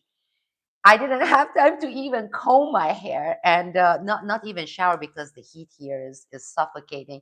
But thank you so much. That really, that that boosts the enthusiasm and confidence to spontaneously plug in and just chat with you and connect with you, have you connect with each other. And I do need that boost, both in terms of how I'm saying is what I'm saying, because it's been a long time. I am out of practice, but on top of that, like during the last video, there was this part of me. I was like, okay, I wish there was something like a pen I was holding, because if the tremor comes, I kind of feel, not comfortable, or maybe I feel too vulnerable to share. Like sometimes I get these tremors that look really bad. I'm so thank you so much. So any of these encouraging words, you have no idea how much it helps me to say, yeah, I'm not gonna care. I'm just gonna button up my shirt, get over here. And I told my daughter, I said, okay, let's do this and let's go. Let's see if you have any questions here. Boston. Oh, Boston. During the 9/11 anniversary, my daughter and I were outside the country. And even Richard Cage graciously invited me to one of these events that for 9/11, unfortunately, even if I were here, I couldn't have an attendant. And top that, even if we were here, I don't know, maybe by Zoom, possibly, because one of the conditions I have in the last 4 years has to do with um, being in the crowd. That sometimes, most of the times, is extremely, really overwhelming, and sometimes it acts as a trigger for full-blown PTSD episode. But I'm so glad that they were organized meetings, and that the truth movement is not dead, because I'm not dead. My dedication to the truth movement for 9/11 is not dead. It's always going to be here, because, as my friend Dennis Winbear always said, JFK was the start of that coup in the United States. And I agree with him. And there are multiple coups. 9/11 is being one of them. And we still have to discuss at some point COVID, MAGA calling someone lunatic. Well, I don't know. They may be calling me. I tell you what, though. And I hope, I know I'm always looking at this thing that shows up, even if I don't wanna. These things keep track of our demographics, right? Saying audience demographic, and it says something like 98% of my audience is like 50, 55 and above, right? So I love that. Number one, I know the experience season, my community. Oh my goodness, that's great. Um, but yeah, the one good thing that I totally suggest, and I think it's a frame of mind. They say the state of mind is, I have been called many things, and in the past, in my younger days, way back when, my inexperienced era, I was a bit too sensitive, maybe, of people throwing labels or calling me whatever, lunatic, whatever they. I couldn't care less. I mean, in a true meaning. I'm not saying it for the sake of saying. I could not care less. I don't care what label they're gonna give me. I mean, there are people that I was communicating, but because I'm pointing to Trump's Epstein and some of these issues, now suddenly they just don't want to associate with me. That's fine. That's perfectly fine. When I say associate, not like physically, people who were following, retweeting, they disappeared. But I'm not counting, and I don't care. I it's all my life I've been this. I am who I am, and I want to put it out and not calculating, ooh, this is going to take away from your popularity. This is going to take away from. And I suggest everyone to practice this. Before you know, it's going to be the way of your life. If they call me lunatic, that's fine. The left plenty calls me lunatic. Debbie. Hi, Debbie. Are you still here? Yes, Debbie, thank you for pointing out. Oh my God, I was the love child of ACLU. This is Debbie Zopina's comment. Debbie, I got awards from them. I was invited to their events and all that. And there were other ones too, like MoveOn.org loved me. Amy Goodman, Democracy Now! Loved me. This is during George W. Bush. And as soon as Obama administration came into power, Obama regime as well, let's call it a regime while we are at it, Bush regime, Obama regime, they're all regime to me. They're all regimes. I became their caca child. I became their bastard child right away. It was like, out of here. We've never heard of Sibel Edmonds. Nobody, thou shalt not say Sibel Edmonds. They kicked me out so fast. And it didn't hurt. I was expecting it, right? It did not hurt. But you know what, Debbie? The only one that hurt. It did hurt at the time. It doesn't hurt anymore. It kind of has the crust and healing. There may be a little scar left, but it's not really sensitive. It was my friend, Dan Ellsberg. And due to the influence of some others, let's not even name names, my book, Classified Woman, was going to come out. And I had sent them copies in advance. And it was, I don't know, 22 chapters, whatever, the Classified Woman.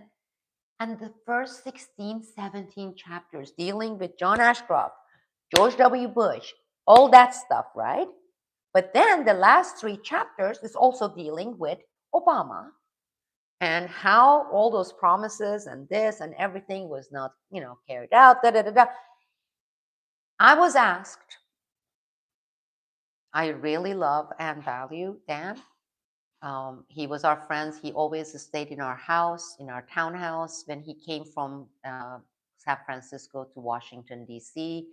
So we would dine together in our house. He would stay in our house. We were very close during the early years. Got this phone call, and he said, you know, it's not wise for this book to come out. This was 2012. My book came out around July.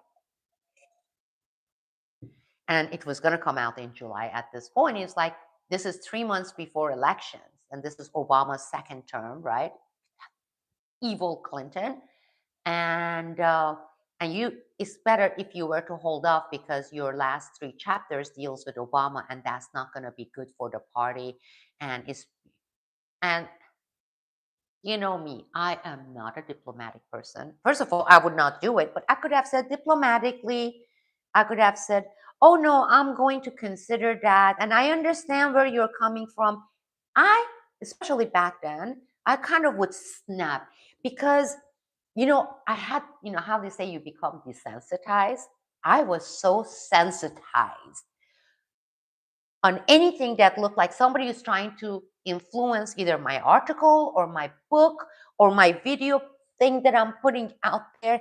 It just was my sensitive spot. And I had already gone through some things like that. So I kind of said something like, oh my God, Dan, shame on you. Of all the people in the world, I wouldn't have expected this from you. You know better than I do how much this guy, oh my God, I was like, this Obama, and he expanded on the war. He did this, he did this. He actually went further than George W. Bush.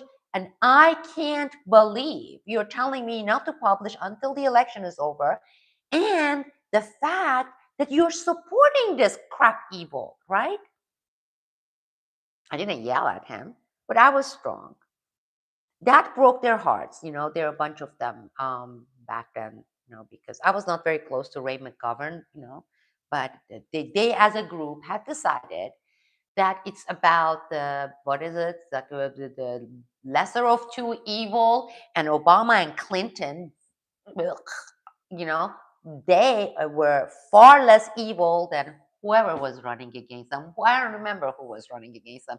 How great is that? My memory is like, because I don't care anymore. And I haven't cared for so long because once you see the system and how it's set up, right?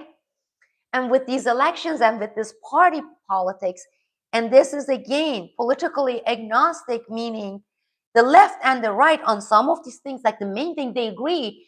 But look at these people who are actually trying to make the divide even more, the hatred even more, the clash even more severe, now even more amplifying the stuff on civil war. At this rate, it may be inevitable. I'm not saying that they are not having a point, but the ones from above endorsing this, they are the ultimate beneficiaries, and they want the system. They like this system. They love Trump. They love Obama. They love George W. Bush. They just do. They just do. They really do. And it is beneficial to the super powered deep state, the ones that are actual permanent rulers. This divide, these clashes, and the possible potential worsening of the clashes is absolutely beneficial. Absolutely beneficial. We are all agreeing that the mega corporations have too much influence, right? Well, we are following their recipe and we are playing into their hands. Okay, that's what I believe. So, yes, Debbie, ACLU and many others, MoveOn.org, Democracy Now, and even the whistleblowers organizations, the NGOs, all Soros funded, etc. They all washed their hands because I was the caca girl, I was the bastard child. But you know what? Other than Dan Ellsberg, it really didn't bother me because why? I mean, from the beginning, I was not in it to make money, and I was offered money. I was offered handsome money. It was always like, "What do you want in return?" Because I have to remain independent. I don't want to have any kind of those kinds of ties, and nobody will give you money. You know, who would give you? My subscribers, Patreon, right? People who are like, we want to have this dialogue. We want to hear about this geopolitical analysis on Afghanistan. People, patreon.com, come and join my community. I'm going to have this Sunday, it's going to be 1.5 hours. I'm going to ask everyone to open up their maps on their iPhone or their tablet or wherever. We're going to talk Afghanistan and very, very important Operation Gladio stuff. How can we justify severe cuts in social programs at home while we spend billions? Exactly, exactly. There is no justification. And this is SCSS SERPA. Absolutely SERPA, because there is no way. And of course, we have been printing money, we have been devaluing, dollar further. Look at the inflation we've been causing with all the money printing that we are engaged in. But you're right, 5 billion to Israel, 3 billion to Egypt, 2 billion to this country, 1 billion goes to that country. And we look at our healthcare system, right? Look at our homeless veterans here in the United States of America, the so-called superpower, with hundreds of thousands of veterans homeless, and the social programs that are lacking. Disability, it takes more than 3.5, 4 years for them to approve for your disability to get money. Most people die during that period.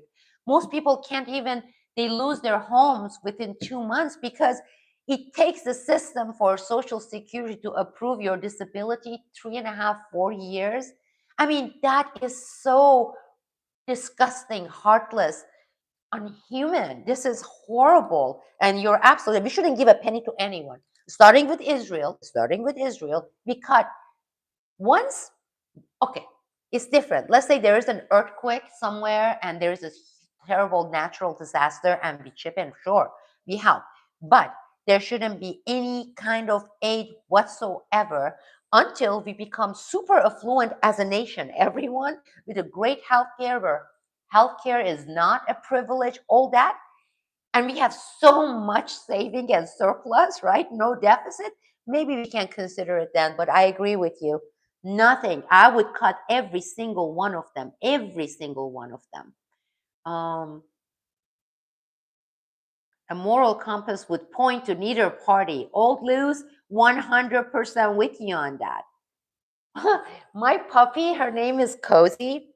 The breeder, she was 8 weeks old when we met her, and I fell in love. We fell in love with her. Uh, the breeder named her Cosette from Les Miserables, Victor Hugo's Les Miserables. And then for short, they were calling her Cozy, so she stayed Cozy. Cozy is, yes, honey. Okay, I want to show you how she gives me kiss. You want to give me a kiss? Come on. Cozy, come on, give me a kiss. Cozy. Kiss, kiss. Come give me. Thank you. Yeah, she's my soulmate. She's truly my soulmate. She's 8.5 years old, and I don't know where this dog's brain is because her head is so tiny. Because she's so intelligent, she knows so many commands and words, and it's like, tiny little head, it must have a tiny, tiny little brain. So it's one of those mysteries of life. While the super rich grows, the middle class. One of the one of the best things the United States of America has always had going for it, that was example for the world, right? Especially for third world countries, is having a strong, wide percentage of middle class. Let's say when I lived in Iran during Shah's regime, monarchy, and this was an oil country with wealth, you had this 5%, 6% extremely wealthy. I'm talking about, back then they didn't have, nobody had billions, okay? But with the standards would be Bezos and blah, blah. They even have 24 karat gold commodes in their villas. And there was no correlation again between hard work, super intelligence, talent, and being that wealthy, because they were bloodlines to this, and they nepotism, cronyism, all that. Then you had this tiny little 15% or so teachers, engineers, doctors. My father was a doctor, who were like this middle class. Then you had 50, 60%, lower class in terms of financially lower. 20% of it was at, really high poverty level. So in those countries, even like for their academia, it was always looked up, respected. That US, the reason it's thriving so much, and during those years, you're looking at 60s and 70s and 50s, after post World War II era, is due to having this solid big percentage being middle class. You don't have this ridiculous trillionaires and billionaires that constitute that 3-4% of the population, you know, and then having, like, let's say, you have this chunk of, let's say, 70% of your population is within the range of middle class, some of them upper middle class, but still within the middle class. That we have been losing. You're absolutely right. And that spells disaster, because the world, the history, all these countries, there are so many examples of what kind of quality of life, what kind of life you will have. We won't be a superpower. And also how much your loyalty, your appreciation, your love of the country is also with your government, especially like country government. It should be based on something, right? And how can you have that kind of your population, your people, that kind of loyalty and love, okay, or respect, when this is how you treat? I mean, I would say there's disgust. I'm like disgusted. Look at my face, like already my lips going downwards, like disgusting, right? Revolving doors, you see it within Pentagon. Now what they have become whores and prostitutes. 8 out of 10 generals, the moment they get their second star or whatever, they're like, shoop, I'm going to go and work for Lockheed Martin, and that I'm going to come back, lobby Pentagon, which should be, in my opinion, unethical, therefore not possible, illegal, because so many of them doing it is just like the revolving door and the corruption and the churning and the contracts. Most contracts, they don't go through real bidding. That's for Pentagon. FDA is another shithole, excuse my language. Is it there for our health, for our well-being, or because they're top people always, either they retire or later they leave and they go and they get this high-level positions with the big pharma companies? So it's run just like those third world countries, based on a lot of bribes, aka lobby, and revolving door corruption, nepotism, cronyism, is resembling more and more, getting more and more that flavor of what we used to call third world countries. What did they lack? They lack that middle class. They lack those stuff being provided, having standard of living for most of 90% of their people, at least within this threshold. We have been losing that constantly. Thank you for pointing that out. Old Luce. What do you think it would take to turn left versus right into the bottom versus top? What do you think it would take to turn? I don't know exactly what you mean to that. What I think is, I think most of this divide, I think all the stuff with BLM and Antifa and this degeneracy of giraffe and lion and all those stuff, I believe they were all by design. It's been at work, and knowing this would be the reaction. You know what I'm trying to say? I mean, think of it this way. Things are getting, first of all, technological advance, AI, and also the fact that we are not the smartest people in this world alone. There are other extremely smart people along the evil lines, right? Don't you think, don't you think they don't understand things like reverse psychology? Don't you think they haven't mastered the art of manipulation, right? Conditioning, all those things, because at the end, we're all human, right? And those stuff with Pavlov's dog, like that's the simple form, conditioning, all those stuff is a science, right? They have the masters of that. So what I'm trying to say is, this is why sometimes I pause with these suddenly 15, 20 million followers, despite doing this, and they're actually saying all the things that a lot of us have been dying to hear, a lot of people want to hear and cheer for, right? So if you want to control the population, right? And if you want to put the pundits, social media, mainstream media, alternative media, all these figures out there, right?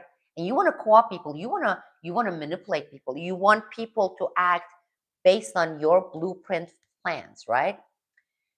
Would you put pundits, social media pundits, right? Media figures with all these, who attract all these people who have been saying they have been quashed, right? Or would you put someone that would actually come and say we all should support Israel, Trump can't do anything wrong, or what I'm trying to say is, as smart as they are, savvy they are, what makes us think that even this is not completely planned? Because it is creating with these followers, right? Creating this really, it's like he's a real deal or she's a real deal, man. She's saying all the anti-establishment stuff. I believe in him. I would even put him right below Jesus. Like there is Jesus and then there is this guy. Bravo, man. Dude, bravo. You must be the gutsiest person ever. You must be so brave. You may be even some kind of a second coming messenger because you're saying the things that establishment never allowed people to say. Well, don't you think that they would need that in order to get what they want? You know what I'm trying to say here? I'm not being a conspiracy theorist here saying this is what they're doing, but what I'm saying is they would be stupid to give the old narrative the old way with mainstream media pro-establishment when they know people can't stomach that anymore. People already have seen through that, right? Well, how you co-opt the new era within these people when they are fed up with this, fed up with that, they have seen the lies on Israel and that you want to, like even with the within religion, all religions, Christianity included, they say when Satan comes to you to co-opt you, right? He's evil. Satan is gonna speak your tongue, gonna look like you, gonna dress like you, gonna identify, right? You have to first identify before you're co-opted. I mean, if you're distrustful and say, "Oh yeah, look at that, XYZ," still the same old line on Israel, right? And there's still promoting the war with Iran. We've had it, this like establishment reeks with it. Well, that's easy. The smart ones won't send us people like that. They would send us people who are speaking our tongues. They are verbalizing what we are feeling and thinking, so we can see them as the saviors and the brave and wow, you're amazing, you're gutsy, I have faith in you. And then they get those who have gotten that faith and trust do what they want they want us to do. Just think about that. I'm not saying I haven't been associating with anyone. I have been a total recluse, 100% hermit, and I don't have any contacts with any of those people. But think about it. Think about it. Let me know what you think because it's getting a little bit creepy. It's especially this hallelujah, I saw the light over. So that has always given me, in the cowboy movies, you see like the snake oil salesman is sitting, he's going to cure this. They always talk really good and fluid and everything. What I'm saying is, it's worth thinking about. Conservatives care so much about the baby until it's born, then they say fuck it. That's so very true. That's one of the hypocrisies that I am not pro-abortion, but I don't like illegalizing things. I don't want prostitution illegalized. If it's I think it's distasteful. I think it's horrible, right? And I feel so horrible for people being in that position where they have to prostitute themselves, all that. But I wouldn't illegalize it if it's between adults, two consenting adults. It shouldn't be. Why are we still illegalizing prostitutions when all our representatives out there in DC are the worst prostitutes you could ever think of? So, and the same thing with illegalization of things like, but that's very true. That's a good point. And not only that, I would go further. Let's see who put this point there. Yeah, this is Crow 5555. Yeah, you know what? I would go further than that because I'm someone who has adopted. I always wanted to adopt since I was 16 years old. My parents didn't believe me. They thought it was some sort of an idealism that was going to evaporate, go away, etc. I wanted to adopt 3 children, and that was always my goal. But do you know how hard they make adoption in this country?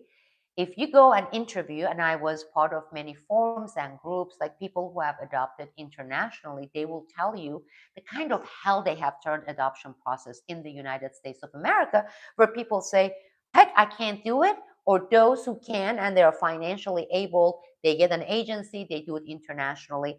They have made it so it discourages people from adopting when there are so many people who have happy, loving home and they want to adopt. And even with that, and anytime I bring it up and I say, okay, what are you doing about adoption laws, things like that, that would present alternatives and say, okay, with this and this and this, rather than saying, oh no, have it, and then you're on your own, dude. You want to be homeless, you want to be out there. No, I see what you're talking about, and that's part of the blind following and being so biased and having this thing. And then when you start talking about that, because you're honestly, frankly asking questions, they go like, you're a baby killer, so you're pro-abortion. I'm like, no, I am not. I don't want to illegalize, but I am not. I think it's horrible. I don't, and I do consider them babies, right? Not just some whatever thing of fetuses, but you need to you get that portion. Let's talk about other stuff. They don't want to have that. They they always like, go away, you killer, killer. Cut this entire life developing, listen, reading your D. Vincent W. I'm so glad you found us here. You found me because my other channel, the one that probably all my subscribers think probably I'm going to show up there, I don't have access to it. I had explained it during the previous video. It is 2 steps verification. Both the email and the phone no longer exist. Therefore, I'm working on it. I don't have an access. So I'm glad you found us. I don't know how you found us, but I'm so glad you did. Audiobook, so it's mad to discover you. Thank you, old Luce. It was it was an honor to be on Aaron Good's program, because Aaron has expertise on all these deep geopolitical areas that I have some, not as much as he does. He's like an expert on that. And just the example, like the example I gave with Max Blumenthal, same thing. When you look at Aaron Good's work, um, he's been very consistent. Aaron is not one of those on the left that when Obama did it was perfectly fine. When this guy did it is horrible, evil. When Biden does it, oh well, there are some ways to look at it that may justify it. But if Trump does it, he's not one of those, right? He he's been consistent. His expertise is really top. Another good guy, I came across his work on Covert Action magazine, which I didn't even know about. And this is like a few months ago. I saw this article, 2-part series, each one 6, 7 pages, extremely well sourced. It didn't reek with some sort of an agenda, none of those stuff. And it was written by Max Perry for Covert Action magazine on Chechnya, and how the world's biggest terrorist in terms of the most active, most dominant terrorists with all these terror cells, Al Qaeda, etc., how we use Chechens and how Russia countered all that part of Operation Gladio B, because now Chechen is under Russia. They haven't had any of those bombings. Lo and behold, as soon as we had to leave and Russia was able to retain control, we haven't had any of those terror incidents. It's like, huh, how about that?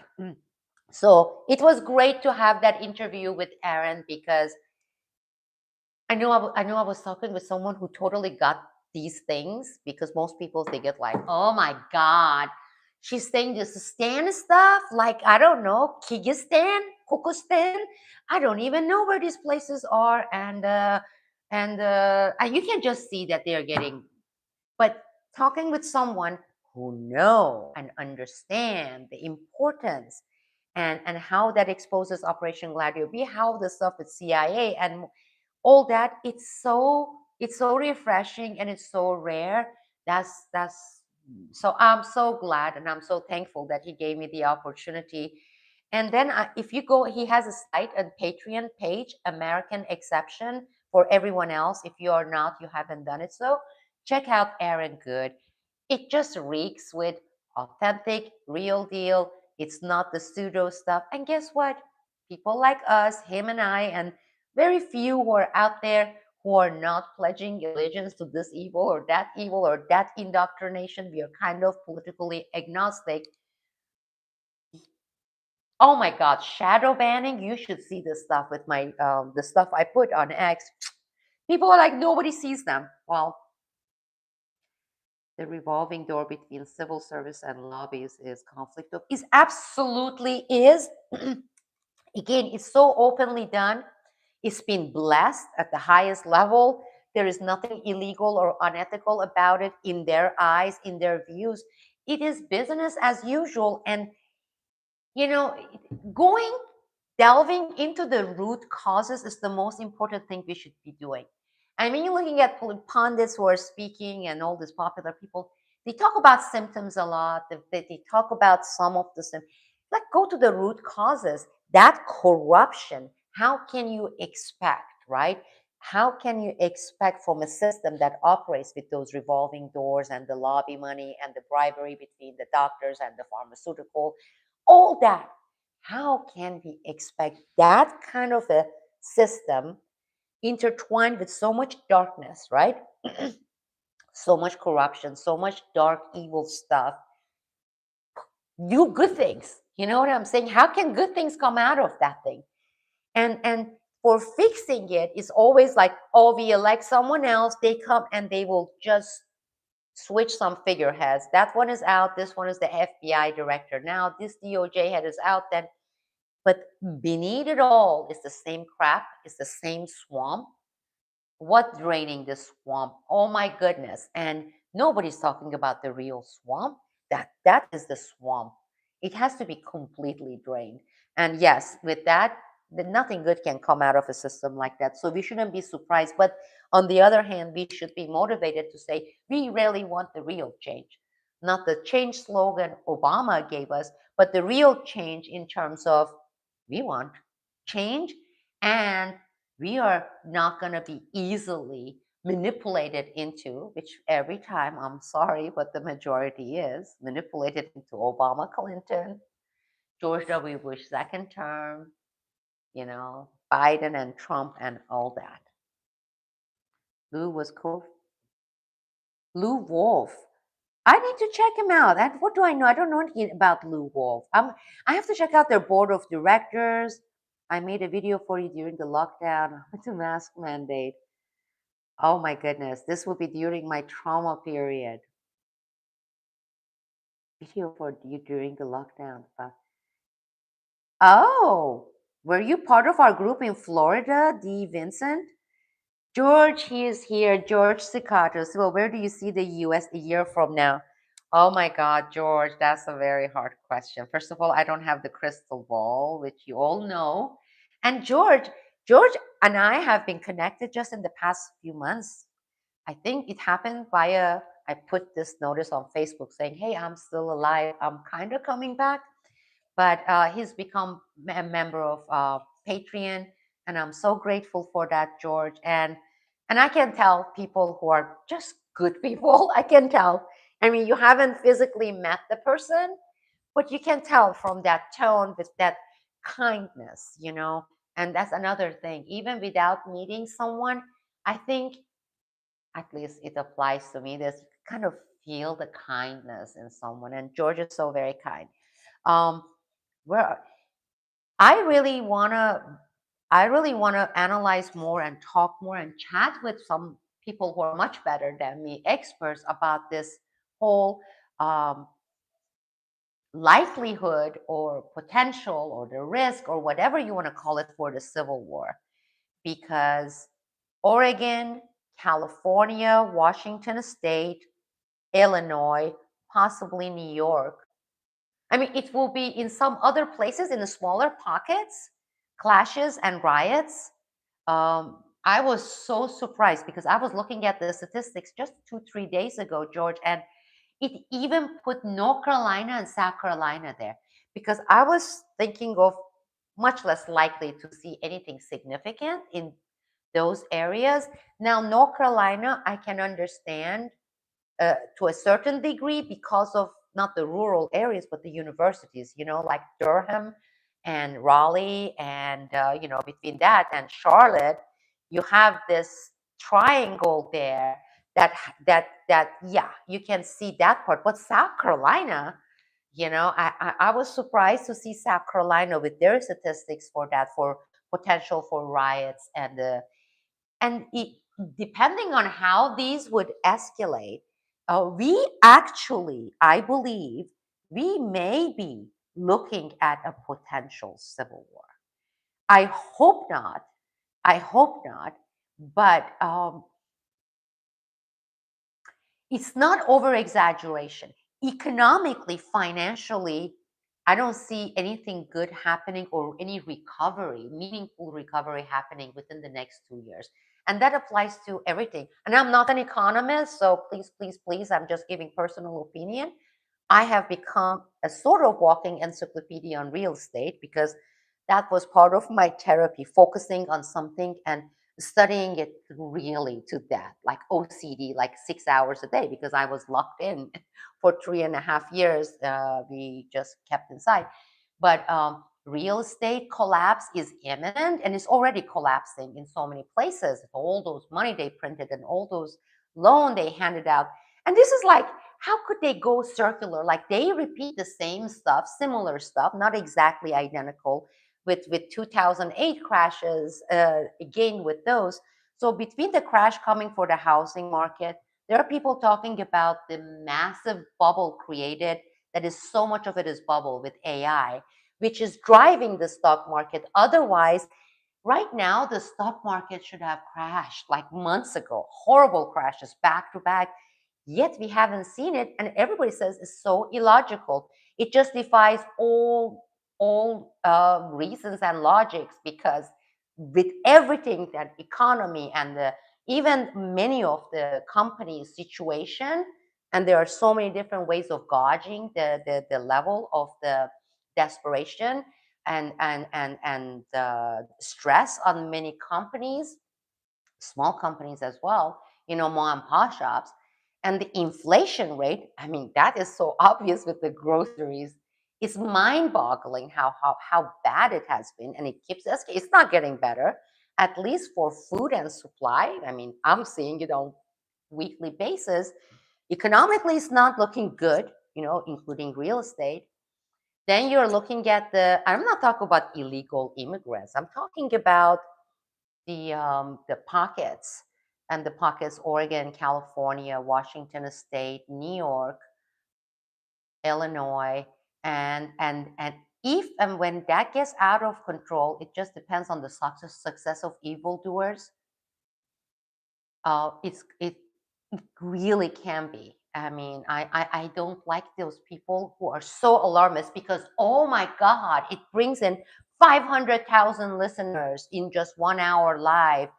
Civil war is coming and it's going to be bloodshed, and the left wants to kill all your babies before they are born and things, or the right is going to do this with their guns, they're going to blow your brain. uh, Charlie Kirk and all those stuff. George, it really really looks likely.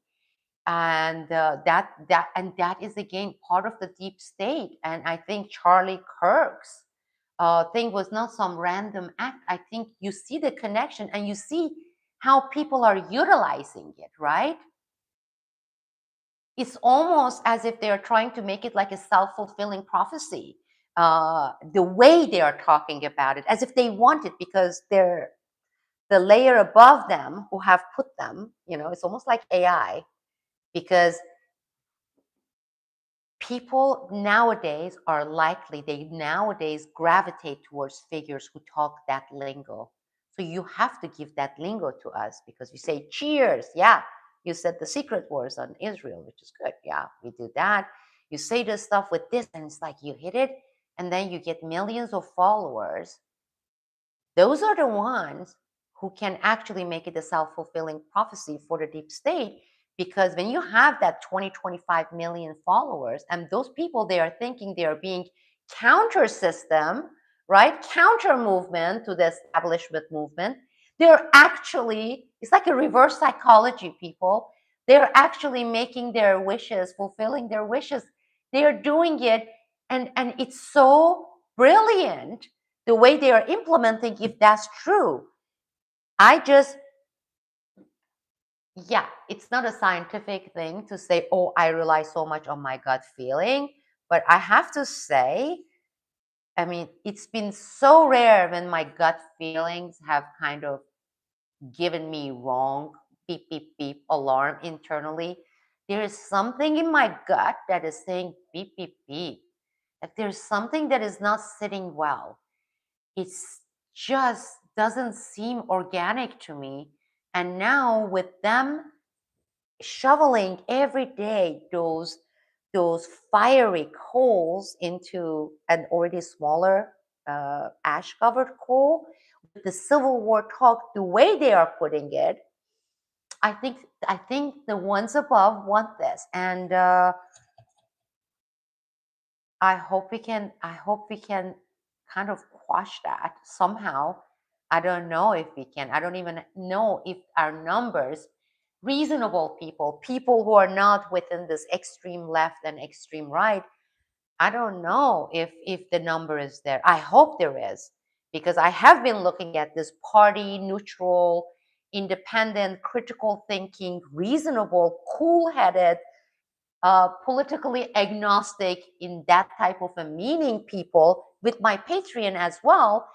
And to feel kind of heartened, I want to feel heartened that, of course, we are not out and we are not visible. We are shadow banned, most of us. Who would want to listen to us? We are boring. First of all, we are old. Hello, we are old, most of us over 55 here, according to the demographic statistics here. I hope there are millions and millions of us, George, because there may be, just the way they shadow ban, you don't know. Maybe there are more people, maybe there are more people than we think who are more level headed, not succumb to this extreme lunacy left or extreme fanatic right paradigms.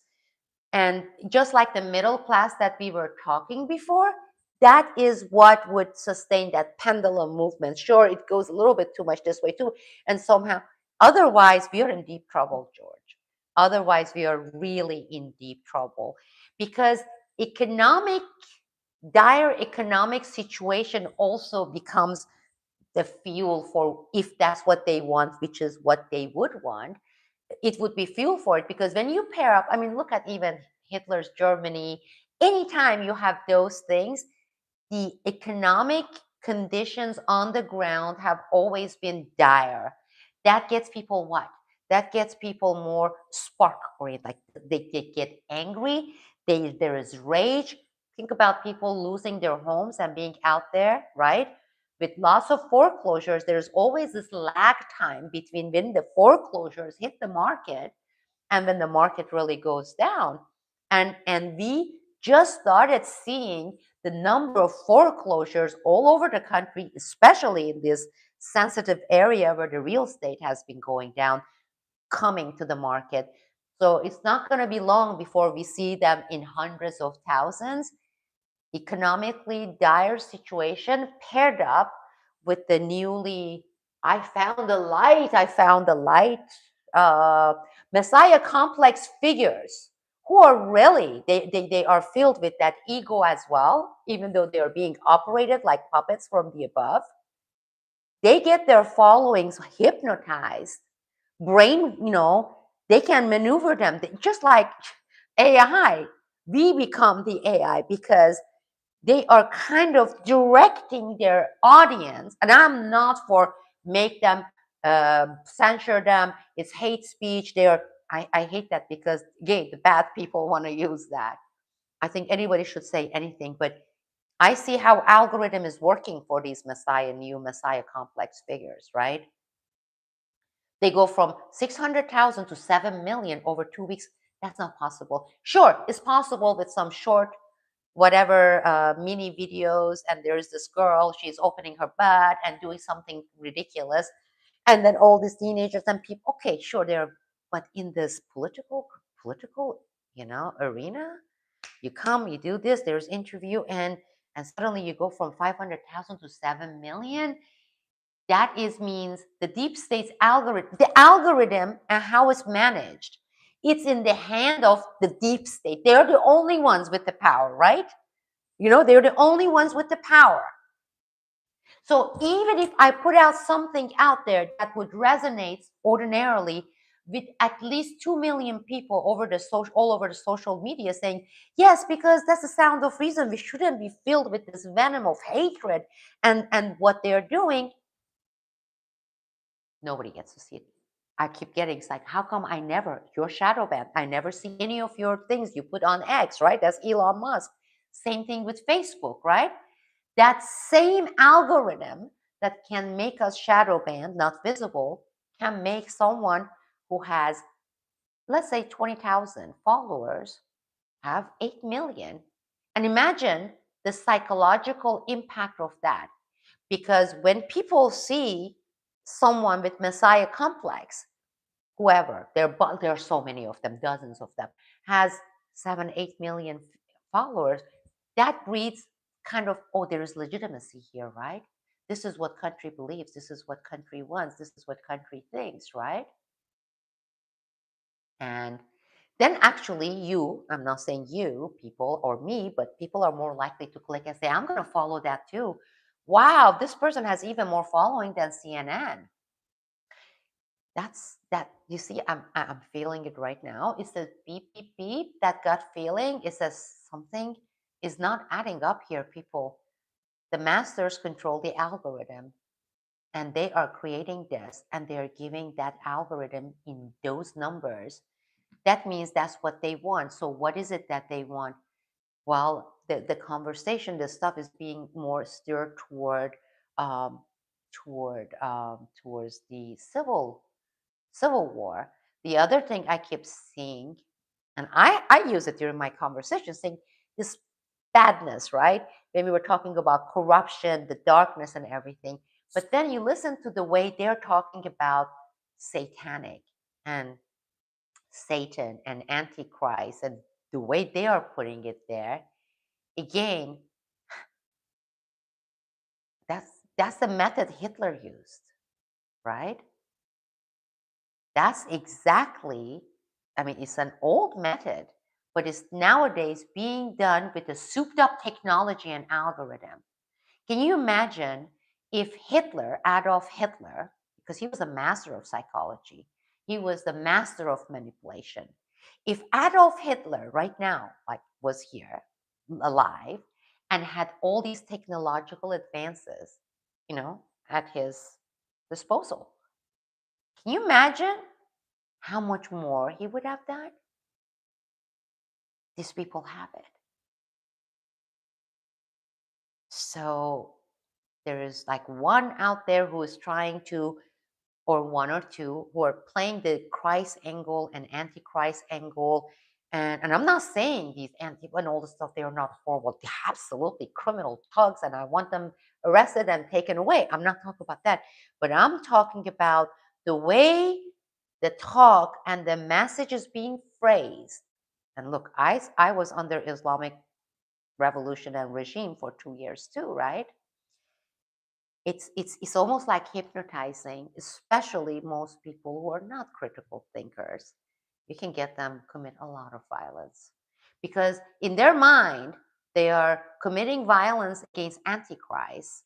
In their mind they are saving, Christianity. In their mind they are protecting the blood of their children and things that is going to be shed, because that's how all these, they're like sermon quality. And I'm telling you, people, I am getting in my gut feeling, and I respect and I love all the different religions, right? The way it's being used, the people who are using, the way they have become and found the light, the way the economy is going, the civil war thing being the way it's floated. As an analyst, you have to put all these elements just like all at the table, on top of the table. You have to look at it, you have to crisscross it, take it away the piece and then rearrange it a different way, you start seeing, you will start maybe seeing what I'm seeing. Again, I don't want to do like what these people are hypnotizing. I'm saying, check it out. Let me know what you think. I would love to hear other ideas and analysis from you people. Balkanization of the United States. Wow. This is what I love, the smaller groups. See, that's an excellent way of thinking about it, because absolutely true. Why did they balkanize, right? Because I mean, this was British method, right? The British Empire's method: divide and conquer, right? You divide them to the smaller chunks. Like that's exactly what they practically did with Iraq now. Iraq is three Iraq, even though it hasn't been formally put out there. Like northern Iraq is not under the study. Northern Iraq is northern Iraq with the Kurdish population and their own governance and their own not representative president, basically central, and the balkanization of Czechoslovakia. Yeah, and then asking ourselves, I'm kind of thinking out loud, who were the powers who wanted that and for what purpose? What was the end game? What was the purpose? What was like the main prize, right? And you can see that would absolutely apply here in the United States of America, and especially being in this particular state of being, meaning people more and more, rightfully so, just like you and I, right? Like you and I, people right and left have been losing faith completely of the governance. I mean, those prostitutes in Washington, D.C., how many times they have really held anybody accountable? How many times they have really passed anything meaningful in terms of any kind of law that they are passing, right? Who they are hearing from, the lobbyists, they are all pocketed in one way or another. They are being blackmailed, sextortion, all that. None of the wars have had any consequences. When did they really, really impeach anybody? If they would, I mean, basically half of the government should have been impeached by now. That's for that. Courts are jokes. We've already discussed that. So this is when you're looking at what? You're looking at chaos and anarchy situation, especially if it's not channeled into controlled channels, right? So they know that, okay, we have the left, the liberals, like into this, and we make this lunatic, delusional lunatic stuff, and it's going to be, I don't know, I mean, probably they're going to put the gender thingies in it, saying they're going to come and kill the giraffes, and they're going to kill the monkeys, and they're going to kill the nothingness, that I don't know what you call it, non-binary, like all like that, they all going to come for you, right? So it's like that's how they have co-opted the left, right? So there is that. Then there is the conservative, we want family. And these people, they mean well. I'm not saying they're family values back. Look at what they have done with the indoctrination, degeneracy. Every sitcom is just filled with degenerate stuff. Everything Hollywood makes, basically, practically, is, and the publishing houses. So there's a reaction for every action. People have been throwing up what has been forced down their throats purposefully, and with that label that is the left and liberal, because hey, unfortunately the left and liberals, most of them ended up supporting that lunacy. The academia, the once upon a time respect worthy figures became part of that degeneracy, right? And the ones who are more like, in the middle, reasonable, saying, when the hell it became all about dick and this and balls and having vagina or not? I mean, this is like psycho, right? They didn't speak up. They still haven't spoken up. I believe there is this a big segment too that is shadow banned on the left, because it looks as if there is not a single left leading liberal person in this country left who says, this political party, Democrats, and these people, George Soros, and these are destroying, right, us. This is enough, right? A lot of them ended up moving south. So many of those people, because they exist, they move, they are still moving, from other states into places like Florida, that is considered, or parts of Florida where it's conservative. So just like there are some conservatives that are like level-headed and reasonable, there are lefties that, but nobody's hearing from them, people. We're all shadow banned. They want to make it so that the US has only two categories of population. And that's exactly what they need for a civil war, right? They have the lunatic left, degenerate, lunatic, delusional left, and then they have the fanatic, blind, ignorant, right? Right. That is like extremist, paranoid, have them on each other's throat. And it's like a hocus pocus because that's what you can do with algorithm. That's what you can do with increasing, decreasing visibility. It's like using your remote control on your TV. I'm going to make it brighter. I'm going to make it darker. I'm going to make it louder. It's exactly like that. They can do it with viewship. Think about it. So hocus pocus, they're making all of us, there may be tens of millions of us people, they're making us invisible, right? Because the only way you exist is you're existing in social media and they're in their turf, virtual reality. Where else do we hear from each other, people? It's not the mainstream media. So how you and I, George, and our people here, our 3, 4 people here, how are we going to find each other that maybe there are 1,000 more? How are we going to have those 1,000 more find out about us being here? That's one reason I'm counting on you, our small group, to help spread the word, right? To help spread out the word that, okay, here is a place maybe we can have a dialogue. We can discuss this stuff. And then also, here's a place where we can gather and say, look, it's not all these extreme. They make us want to believe, and the world, everyone, it's a hocus pocus. It's David Copperfield, right? This is the only thing you have in the US. No, sir, I disagree. I think we have tens of millions of us, but there's no way to see them or hear them. I mean, this is spooky. This is so sci-fi spooky because as I started thinking out loud, I'm seeing the picture clarifying. But on the other hand, it's also positive because it clarifies for us the mission being we need to find, you start with your neighbors, you start with some friends you may know. George, you may say, hey, you know what? Here is a Patreon because Patreon is not at all governed by those people. It's a small community. And all those places I was banned during COVID, my Patreon was the only place I remained alive. So that's why I'm calling that. That's my page. That's my community. Bring them. Let's connect and bring more because then we have hope, George. We have hope if we can connect the invisible majority. We are the invisible majority. They want you and I and every one of us to think that's it. Is that? Is that? And we're doomed. There is not much left of reasonable or in the middle and non-extreme left. It is the opposite of what they are trying to illustrate here. And we need to defy them. Okay. I said I'm not going to make this one extremely long. And look what happened. Oh my God. This, I beat the other one. It took like 2 days for it to upload the previous. I do not use the Vincent. Yeah, me, Facebook, I am this close to really, because for years and years, I didn't touch my Facebook. Then I was suspended during COVID because of my COVID related activities.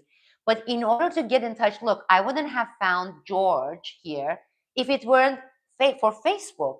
So if I can find 3, 4, 5 people like George to say, hey, we all want dialogue, we can connect, we can have this communication, we can gather, then it was worth it. Otherwise, I loathe it because A, I'm shadow banned, right? Most of my stuff nobody gets to see. B, it's a place that is more specialized for people putting their family picture.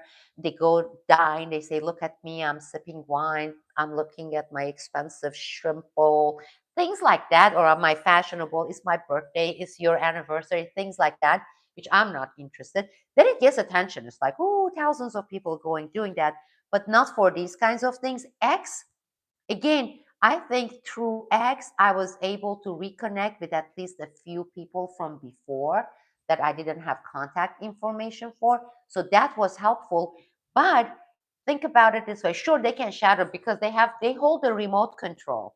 So their remote control, if it gives 20 million for some sudden messiah complex persons, they can do a lot of other things too in terms of decrease visibility. And you can just picture it. This is not conspiracy theory. Today's technology and the technocrat deep state, that's exactly why do you think they tried so hard to take over X or Twitter, Facebook, and Amazon and YouTube? I mean, all the arteries, right? They can make us believe anything. They can make anything look real. So as long as we are cognizant of this fact, and so through X, I connected with few people, but Patreon people, this Sunday, we have a date. It's going to be all geopolitics with Afghanistan and Kyrgyzstan, Xinjiang, Baluchistan, Sistan, in terms of Iran, China, Afghanistan, and the great heroin um, pipeline, the the heroin pipeline. We're going to talk about that. Um, those of you who are members and supporting Patreon, I want to thank you for that. I greatly appreciate it. It's makes all this possible. I don't know if you can see the reflections. There is that ring light. It's like not a fancy ring light, but we have the pillowcases still here, the silk pillowcases wrapped, and then putting the paper clips to hold it. Hopefully they won't catch on fire. But I want to thank you, those of you who are subscribing. Help me, please put out the word and bring in more people who want this dialogue. They're not part of this extremes, and they're minority people. We are being made invisible. Let's connect. And if you are not yet part of Patreon, I hope you will come and join me there, because that's where I'm going to be most of the time, and that's what enables this. Thank you very much. Thank you for your patience. I don't know what happened to Robert. He was going to come here, but I thank you all. Thank you for commenting. Let's make every one of these lives like this, because I want to be able to put on my glasses, read the comments, because some of your comments are teaching me things, right? Like we are learning from each other. It's not like a one way here. I'm a teacher sitting there, and some of your questions are actually so loaded that makes me switch certain lens and look at it and say, "Huh, I didn't look at it this way, but you're so very right." So that makes it more actually enjoyable for me, and I'm sure more enjoyable for everyone else who's participating, to have this direct active participation. Have a great evening.